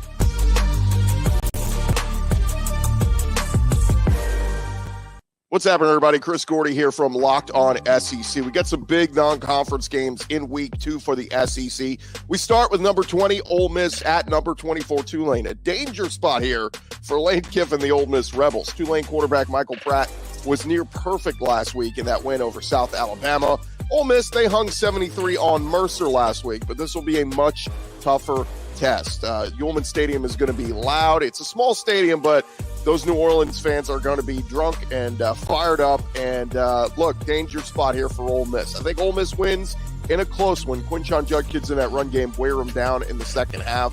But keep in mind, Tulane is just a few months removed from beating the Heisman Trophy winner Caleb Williams and USC in the Cotton Bowl. So a dangerous spot there for Ole Miss. Next up, we got number 23, Texas A&M at Miami. Tough early test for the Aggies. They passed the smell test in week 1 with a ton of offense against New Mexico. The Bobby Petrino experiment appears to be working, but I almost consider this a must-win for Jimbo Fisher in week 2. If they lose this game, guess what's going to happen? You're going to start hearing talk of the buyout money again. Oh, the Petrino experiment's not working. What are they going to do? I think A&M wins, and I think they cover the 4 points out there at Miami. I just feel like Connor Wegman looked so much better last week. 5 touchdown passes. I think he had all of 8 last year. Much better, much improved Texas A&M team. I think they get it done in Miami. Auburn is out at Cal. That one's intriguing. We get to see what Hugh Freeze has in store going out to the West Coast. Jaden Otte, Cal running back, talking some trash this week about Auburn, but I think the Tigers get it done, especially if their running back Jarquez Hunter is back out there this week for Auburn. And then lastly, the game of the week, it is Texas at Alabama, a rematch of the game last year where Alabama gutted out a 20-19 win, but Bryce Young is gone. Enter Jalen Milroe. We saw him look really good last week as the new Alabama quarterback, but it was against Middle Tennessee State. What does he look like against the speed of Texas?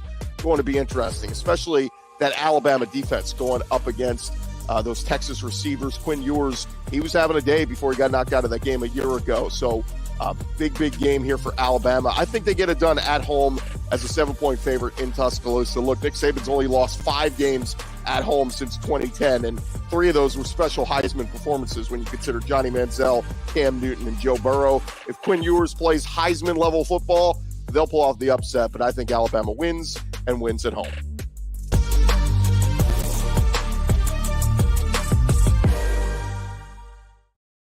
Guys, the only conference we're missing here, the ACC. Kenton Gibbs, what do you like over the East Coast? Well, I know that y'all, didn't get the ACC's Conference Confidential because y'all wanted to hear me and Donald talk about this thing on there since we got 2 ACC guys here. But let me tell you this. This, by all accounts, should be a boring week, right? We've only got 4 games in the entire conference that have single-digit lines. You're looking at Virginia Tech, Purdue. You're looking at UVA, James Madison. You're looking at Miami, Texas A&M. And you're looking at Pitt and Cincy. Now, with that being said, I'm sorry, I forgot NC State, Notre Dame in there as well, 5. But that's it, right? With that being said, I'd be a liar if I told you I'm 100% certain that all of these things hold. I mean, we had an NIU team that was terrible walk into Boston College's trap and take over their trap. That was just embarrassing. And so we look around and we say, well, can Boston College beat Holy Cross? We want to say yes, but are we sure of that? You know what I mean? There's a lot going on there. And then even with these games that do have the single-digit lines, of course, you're looking at a chance for one of the most monumentous upsets in recent NC State history in beating a Notre Dame team that's coming into your house and trying to take food out of your fridge. What are you going to do about it? Virginia Tech headed up to Purdue. What's going on there? What is this team going to look like? Does Pride finally have them together? Can Grant Wells do something? I'll tell you what. I said about the ODU and Virginia Tech game, the team with Ali Jennings will win the game. I'm going to say the same thing about this one. The team with Ali Jennings will win the football game. That's a bad man, that receiver. And the only thing stopping him from being in the Biletnikoff conversation is Grant Wells and health. That's it. Those are the only 2 things that are going to stop him there.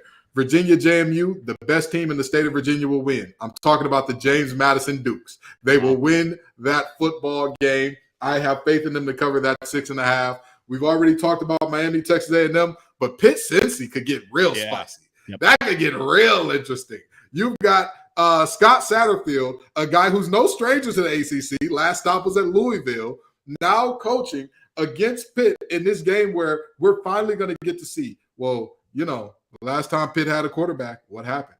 They were the last ever Coastal team to win an ACC championship. It looks like Narduzzi and the boys got themselves a goer in Phil Dracovic, who's returning home. So the question is, can they beat Cincy and can they blow out this 7-point spread? I think they can. Yeah, Dono, any reason to have an eye on that game or another game over the one occurring at Hard Rock? Well, also, I think North Carolina is going to win, but it's always interesting when a Power 5 team matched up against Appalachian State is favored by 19 points, because we know how that narrative for the Mountaineers has gone over the years, what they did every time. Texas Former A&M. Michigan fan here. I've seen it. So it's all. So you look at that, it's like, yeah, is UNC the better team? Is Drake May one of the top quarterbacks in the country? Yes, but the Mountaineers have that kind of history. And I also listen. Two of the biggest games, I think, on the schedule this weekend involve ACC teams, right? We've talked about Notre Dame, NC State. Obviously, I'm going to be all invested, and I'll be at the game at Hard Rock Stadium between Miami and Texas A&M. And that's a really spicy one, guys, because, Chris Gordy, by the way, his bobblehead collection is everything. I was in awe of that. But he fairly brought up the Jimbo Fisher narratives because he's been in College Station. What is this, year 7 for him at College Station, Texas? And if they don't pull off that win at Hard Rock Stadium, folks are going to start talking about that buyout. I don't think there's quite as much pressure on Miami, but it's year 2 for Mario Cristobal. Year 1 was pretty humiliating at 5-7, as was Texas A&M's year last year. Both teams went 5-7 last year. So there's definitely pressure for Miami to look good at home, win the game if they can, and I believe they can win that game. But obviously, for as negative as the Jimbo narratives would be if Texas A&M lose, there would definitely be some Mario Cristobal narratives down in my neck of the woods if the Hurricanes lose that game and look bad doing it. So I think there's a lot of pressure on both sides. Yeah. Dono, let's go to hot seats around college athletics because I've avoided this conversation due to the whole Dave Aranda thing and the Baylor Bears. But we got to go there first, though, from Nutrafol. Dono. Yes, Nutrafol, my friends. Thinning hair does not have to be your fate, guys. Nutrafol is doing amazing things. If you're tired of that weakening or thinning hair and you want to reach that full hair potential, leading hair growth supplement, Nutrafol, helps you improve your hair growth, visible thickness, and visible scalp coverage. Nutrafol's hair growth supplements use physician-formulated, natural, science-backed ingredients. Their drug-free, patented technology provides consistent, reliable results without compromising your sexual health, guys. Nutrafol supports healthy hair growth from within by targeting the root causes of thinning hair. Take the first step to visibly thicker, healthier hair, because for a limited time, Nutrafol is offering our listeners $10 off your first month subscription and free shipping when you go to Nutrafol.com/men and enter promo code LOCKEDONCollege. Find out why over 4,000 healthcare professionals recommend Nutrafol for healthier hair. Nutrafol.com/men with the promo code LOCKEDONCollege. That's Nutrafol.com/men, promo code LOCKEDONCollege. Funniest thing, Kenton, Billy Napier just sent me a LinkedIn request. It's a very updated profile, it seems. Who else is updating their LinkedIn this week? Oh, well, let's start with the ACC since that's where we ended the last segment. Jeff Hafley, brother, update that LinkedIn. Go ahead and let people know. Put that little open to work banner. Go ahead, because Boston College has, they haven't held the same as when Adazio was there. They haven't held the same from when Tom O'Brien was there. They have objectively regressed. Boston College, here's a fun fact about Boston College. They had never lost to UConn nor a group of 5 team previous to Hafley's arrival. Yeah. I'm sorry, not FCS, a group of 5. Yeah, group of 5 in UConn. So, yeah, and he lost to both in back-to-back years, scoring 3 points against UConn. Hafley, brother, go ahead. Hey, listen, I'm going to tell you this. Athletic director, Mr. Blake, you go ahead. Put that purple hiring banner on your profile, because we know in search of head coach qualifications must be a winner. We know it's coming. So let's just go ahead and get the formalities out the way, get the pleasantries out the way. Tell them, hey, Jeff, it's been real. It's been fun, but it ain't been real fun, brother. Go ahead and hit the road jacket. Don't you come back no more, no more, no more, no more. Dono, who do you got? Who's feeling the heat for you? Well, listen, you stole a little bit of my thunder when you brought up G5 Billy Napier. Oh no! They muted him. Did our production they muted team? him? Yeah, Production muted. We have a Florida. We have the host of Locked On Florida, part of our production team, so that's why he got muted. Go ahead, Dono. Tell the truth. He already knows. And listen, I just get yourself familiar with LinkedIn Jobs, Billy, because I think G5 Billy's going to get a little bit more time there. He's going to get into year 3.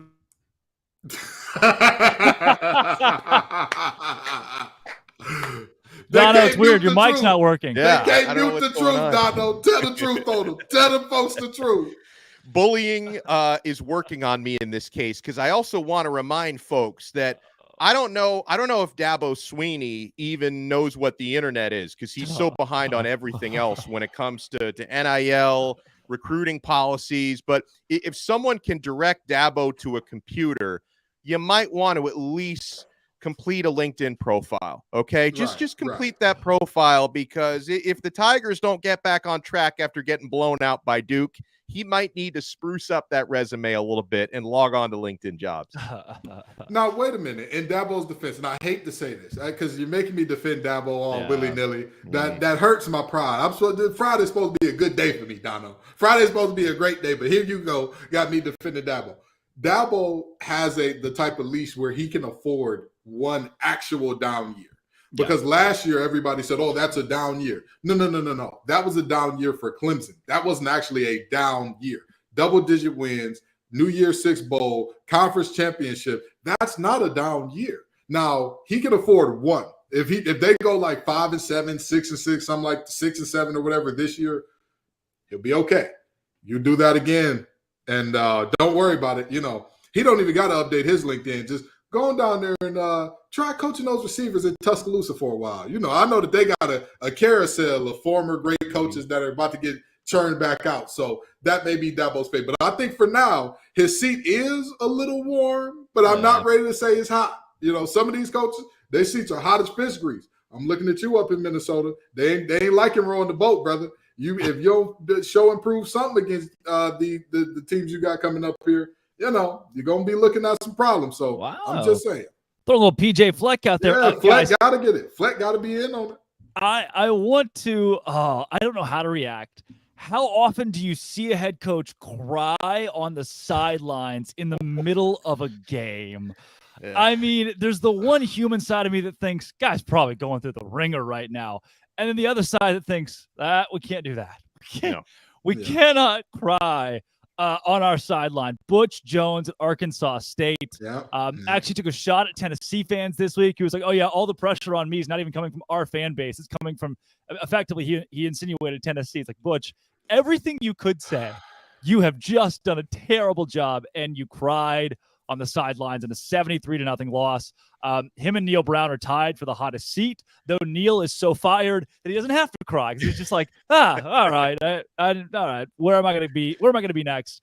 And then maybe the greatest jaunt into the hot seat conversation of all time, Dave Aranda, just not there. And then this week it's like, oh, well, I guess I got to fire him. In the span of 24 hours, it went from, guys won a Sugar Bowl and a Big 12 championship. What are we talking about? To, oh, this could be a 1-5 start. Dave Aranda's gone. Jeff Grimes, the offensive coordinator, is the new interim head coach. And the Big 12 has a couple of guys that are fired after this season. What seemed like a one-seat, hot seat conference is now 2 after Dave Aranda lost to Texas State. But guys, it's time to whip around some of the poppiest, biggest headlines in all of college football. We'll take you around the nation with our czar of Locked On College.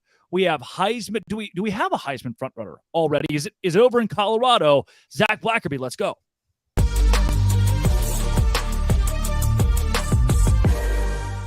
It's the Blackerby Blitz on College Football Kickoff Live. Zach Blackerby, host of Locked On Auburn, also the savant of the college channel. Ooh. Zach, you're welcome. Checks in the mail. Colorado knocks off TCU this week. Did Deion Sanders just prove that you can take 70 kids out of the transfer portal and win now? Yeah, I think so. Now he's got to do it consistently. And it wasn't just 70 kids. It was 60-something kids and Travis Hunter. I mean, that guy counts as like 10 players with the amount of snaps that he's going to play, and how sustainable is that over the course of a season? I don't know. But right now, I think you can make the case that Travis Hunter deserves the Heisman. That's kind of where I'm sitting with him right now. Wow. All right. Well, we can give Travis Hunter or TJ Finley the Heisman. Because TJ Finley, the old Auburn kid, put it on the Baylor Bears, a team that won the Big 12 and the Sugar Bowl now 2 years later, lost at home to Texas State, giving the Bobcats their first ever Power 5 victory. Unbelievable. Yeah, didn't work out at LSU for TJ Finley, didn't work out at Auburn for TJ Finley. But maybe him going to Texas State was the key to unlocking his potential, because it's been there all along. The guy's ginormous. He's got the arm. I think he's got the attitude. But, man, that was wild. And, hey, Drake, a lot of people were saying that he was going to be the third-string quarterback, or at least the backup when he transferred there. So props to him for winning that battle and then taking it to the Baylor Bears. And you know a few things about that team. I do. I was in the house for a historic upset. It was either him or Malik Hornsby. So a great transfer class at Texas State. Again, proving that you'd rather have 30 juniors in college from a different school than 30 freshmen in a recruiting cycle now in college football. Zach will take it to Ames, Iowa, where where half of the Iowa State football team is no longer on the football team due to a betting scandal, where some were even betting on games they were playing in, including former starting quarterback Hunter Deckers. What do you make of college kids betting on their own games? I mean, it seems like it was so widespread within their locker room. How does somebody not step up and say, hey, guys, not only is this wrong, this is very illegal and much bigger than just football. It's just amazing to me. Nobody stepped up and said anything, Drake, that there was some kind of like culture of betting within the locker room. Very corrupt, very stupid. Let's just be very clear here how dumb this is. And yeah, it's really wrecked the program that already wasn't in the best spot anyway. Now, if you are not a college football player, you can go to FanDuel, which is a proud betting sponsor and partner of the Locked On Podcast Network. That's right. Zach, Caleb Williams' dad came out this week and said that if he's drafted number 1 overall and doesn't like where he's going, he'll just come back to college and make even more money through NIL. What do you think about the old John Elway story coming back? Well, he's getting money, from Nissan because of the Heisman House? He's getting money from Dr. Pepper. It seems like that commercial's on my TV every time a football game goes to a commercial break. So I'm sure he's being well taken care of. And I think this is some of the beauty of NIL. I think we saw it most impact college baseball when a lot of guys chose to not go play in the minors for $20,000 a year, when instead they can make $20,000 a year and also have all this access, to the college facilities.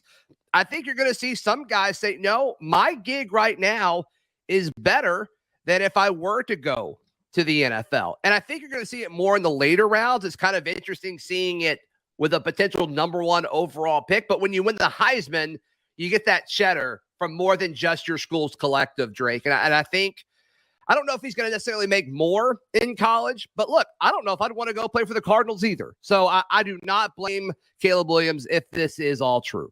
Well, look at Deion Sanders at Colorado. He gets the win at quarterback, and now he's multi-millionaire through NIL, making more money than Joe Burrow's base this season.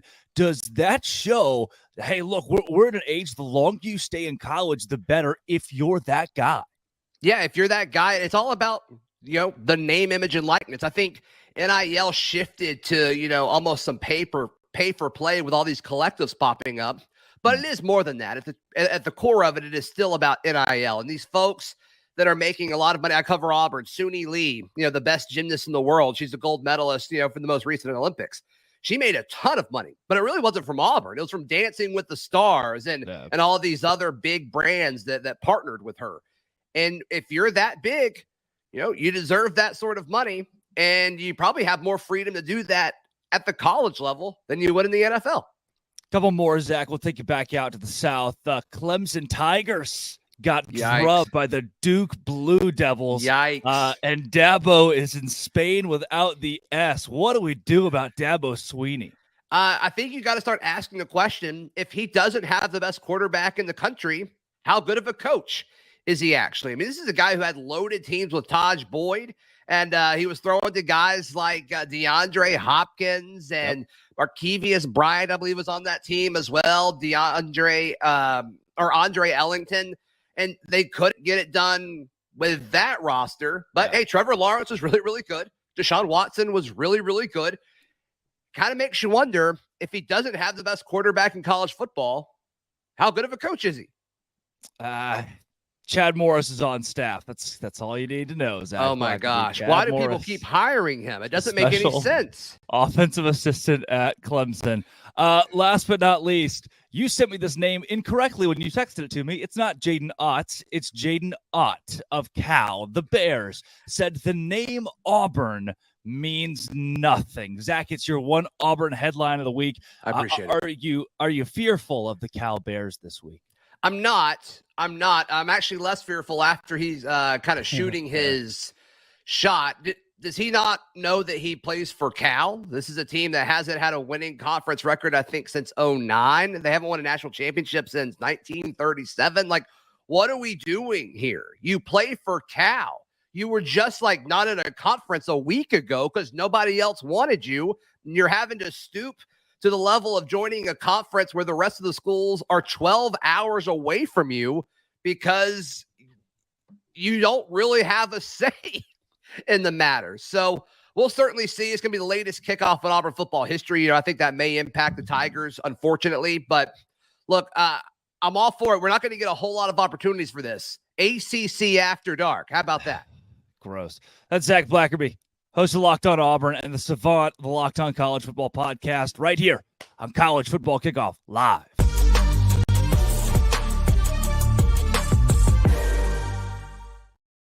Wouldn't you know, that was me on Tuesday, and thanks to Nutrafol, this is me today. Kenton Gibbs, which of those headlines really sticks out to you? Well, let's forget about the headlines for a minute. Zach saying he wouldn't want to play for the Cardinals either. How much is Locked On paying you, brother? I don't care how bad the Cardinals are. If they want to pay me #1 draft pick money, I'll get on a coconut and shake like a tree for it. I get on a tree and shake like a coconut for it if they needed me to. Had it a little backwards. You know, that type of money dazes and confuses you a little bit, shakes you up. But the headline that was very interesting to me, and I hate to say this, I hate to make it about the Auburn thing because, you know, I don't want to give Zach the satisfaction, but I got to do it. Cal, what are you doing? A player from Cal trash talking anybody? Brother, stop it. Stop it, okay? Unless you're talking like future earning potentials after school, unless you're talking about, hey, we're going to start more startups than you quicker than you can think of, and even then, you might not want to talk that talk to Stanford. What are you doing, brother? You play at Berkeley. I 1,000% agree with Zach. You know, there are certain schools, hey, sit there and eat your food. Cal is one of them. Not only did Cal have to go to a conference 12 hours away in the ACC, but Zach forgot to mention, they're taking a reduced cut. They're coming in literally saying that the ACC basically looked at y'all and said, well, it's 2 a.m., the bar's closing down, and you're the only person left. Come on, I guess, you know, and I'm not saying we've all been there because some of us make better life decisions than that. I'm not going to say which side of that fence I'm on, but you never want to be there. You never want to be that person getting picked last. It's the ugliest and nastiest thing there is. And Cal ended up being that. So maybe, just maybe do something special beyond have Deshaun Jackson on the cover of a game, over a decade ago, as your school's latest highlight in football. Just saying. Yeah. We are close, Kenton and Alex, to my favorite part of the show. And that's where we talk to our Locked On Bets guys who try, at least. But before we get to that, Alex, it's what, 12:49 on a Friday? It feels like game time. It's always game time. Even on 12:49 on a Saturday, if your team hasn't played yet, you get those amazing last-minute ticket deals.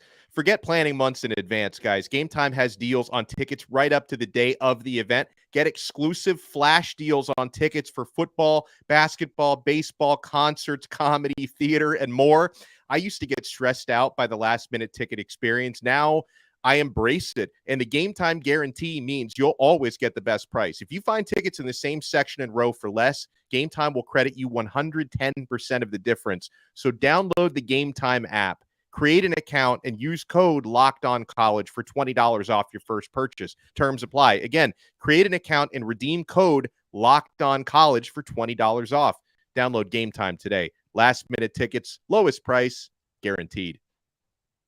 Guys, last week we laughed and laughed that the level 2 lock of the week was West Virginia plus 20.5. And West Virginia did not cover 20.5. We all had it right, but we take it back to our betting experts we heard earlier from Locked On Ole Miss host Stephen Willis on why he thought the Rebels would cover. And Lee Sterling, your boy Q, Locked On Bets, they see this matchup with Tulane and Ole Miss a little bit differently.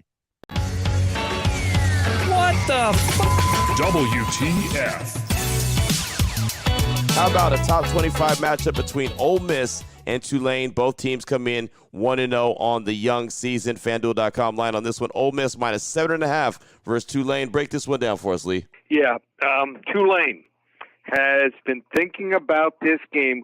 It's what I call the circle game since they lost 61-21 in 2021. Popular pick last week of handicappers around the country was for South Alabama to knock off Tulane. People don't realize Willie Fritz, amazing coach. He coaches these kids up. They don't get in trouble. They do it the right way. They develop, and they have a home field advantage. How about this? Last 4 seasons, they're 16-4. 16-4 against the spread here at home. Ole Miss can't stop decent offenses, and when Michael Pratt, the Tulane quarterback, is healthy, he is one of the best college quarterbacks in the country. He's their emotional leader here, and it's going to be sold out. They built this small stadium, like 30-something thousand, and every seat will be sold. I think it's going to be a great game, but 7.5 points at home, way too much.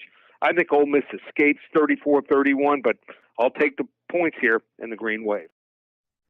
Oh, man. Yeah, I love it. 30,000 people sell out. Yeah, that'll get Ole Miss here. Half the fans are going to be Ole Miss fans. My level 5 lock of the week, I'll put my toe on it. Give me the Ole Miss Rebels minus 6.5. I think our entire panel's going to agree. I already said it earlier, so I can't disagree, Drake. I did say earlier, I think Ole Miss covers. I think their talent is going to let them pull away in the fourth quarter. So do you put the toe back on if Mississippi State comes? Like, how does that work? I get a toe back. Canton, okay, I get a toe back. I don't know if rigor mortis was set in the toe by that point. And it'd be, I don't even know what that means, Kenton. I don't even you're using French words now. What are we doing here? Fair enough. This is America. I'll speak American. And I'm going to speak some very plain, locked on level 8 host talk here. The truth is, I don't know why our locked on bets guys want to cost these people money. I don't know what's going on. I don't know if they got an inside deal with FanDuel or something. Like, hey, we'll feed them bad info. Y'all put a little extra in our pot. But boy, I'll tell you what, I don't see. Again, is it possible? Is there a world in the multiverse where Tulane makes that type of game? Sure, but I think the most likely outcome here is that Ole Miss, Tulane plays them close. They keep it close, but Ole Miss just pulls away late, and they pull away enough to where they cover. Yeah, Dono, this feels so, of all of the games they could have chosen. Can I go off and give you my own level 18 lock on a completely different game? Because you guys talked about this earlier. Give me a level 18 lock. We need I didn't get a chance to jump in earlier when you guys were talking about the Georgia Ball State game. And I would agree, I'm not betting on a 42.5 point spread in either direction in this case. But however, if you look a little deeper into the FanDuel numbers, I do think there is a certain bet where I find value in the Georgia Bulldogs, and that's the first half spread minus 22.5. I see that one playing out, fellas, because Kenton, you hit the nail on the head earlier when you talk about, trying to go, picking a team to win a game by 43 points. you're assuming they don't call off the dogs. You're assuming their 2s and 3s and probably 4th stringers who get in that game keep scoring, and that their 4th string defense doesn't take their foot off the gas. That is a fool's errand to try and pick the 4-quarter spread for that game. But Georgia, they're going to have their starters in for at least a quarter for the better part of the first half. I think they're going to be up by more than 23 points at halftime. So I take Georgia minus 22.5 for the first half spread. That is a level 18 lock. Yes.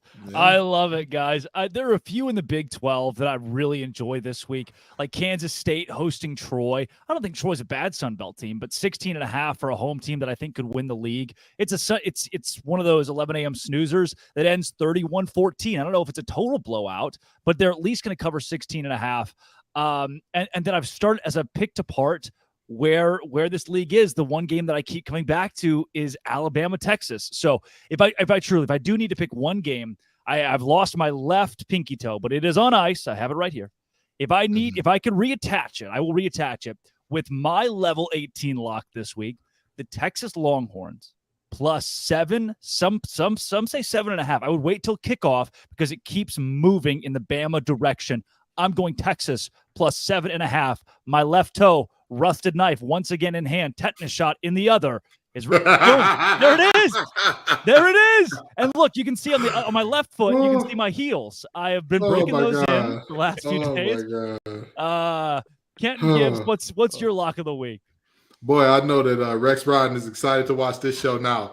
But so I don't have a level 18 lock. I'm not as confident as y'all, but I'll give you a level 9 lock. By the way, for folks watching, it's level 1 through 3 lock, by the way. So these numbers that we're throwing out completely fanatical, but that's who we are. I've talked about the James Madison and Virginia game already, but I want to dig deeper into that. Last year, James Madison was one of the best run-stopping teams in all of college football. The only team that stopped the run at a higher clip than them or better than they did last year was some team that plays in Athena or Athens or something like that, some Bulldogs or something. I don't know. They're not the Dukes. That's all I know. And that team is going to be looking at a Virginia team that, objectively speaking, the wide receiver talent isn't really there. The best thing that they've got is a running back core that's fairly deep and all that. And when I look at that matchup, I say to myself, 6.5 is generous because if James Madison wins by a touchdown, they get this thing done. I'm going to give you a direct quote from Tony Elliott last week. Us playing this game is a win. That was his quote about playing against Tennessee last week. Literally, them fielding a team and playing a game was a win. And mind you, with the tragedy that happened, they had not played the last 2 or 3 games of the season. So I understand that. But with that being said, James Madison ain't going to feel sorry for you, buddy. That's not, there's no moral victories. There's no show up and we're happy for James Madison. James Madison going to show up and say, this is our state. We got to prove that this is our state. And we'll see the Dukes do more than put their Dukes up and win this one handily. I love it. 2-minute warning, guys. 30 seconds. Dono, your biggest take this weekend. My biggest take this weekend is that I don't hear Miami getting a whole lot of respect. I mean, I guess it's not too surprised that the Locked On Aggies host is going to pick Texas A&M to cover. Yeah. Chris Gordy, he's caping up for the SEC. He's got Texas A&M covering no problem. I am really, really curious to see how that game between Miami and Texas A&M plays out at 3:30 p.m. tomorrow at Hard Rock Stadium. But, this reminds me, we had a conversation about Colorado and all the new scholarship players. 30 seconds, Dono. All right. Well, Miami's got a much different roster this year, and I think it's going to be a much different game. Kenton Gibbs, he cut into your time. 28 seconds. SEC, this is your weekend to redeem yourself out of conference. If y'all get embarrassed by the Power 5 conferences you play again, y'all got to change the slogan. It can't just mean more if y'all are sitting up here losing to UNC, getting whooped on by Florida State, losing to Miami, losing to everybody and their mama, Utah, without Cam Rising. And don't cut me off, Brandon. You can't have that and say it means more. Boom. The Big 12. Texas Tech beats Oregon. Baylor beats Utah. Texas beats Alabama. The trifecta to cover up a terrible weekend last weekend. And I'm not biased. Neither is Alex Dono of Locked On Canes. Kenton Gibbs of Locked On ACC. And I'm Drake Toll of Locked On Big 12. This has been College Football Kickoff Live. Thank you for making it your lunchtime listen every single Friday.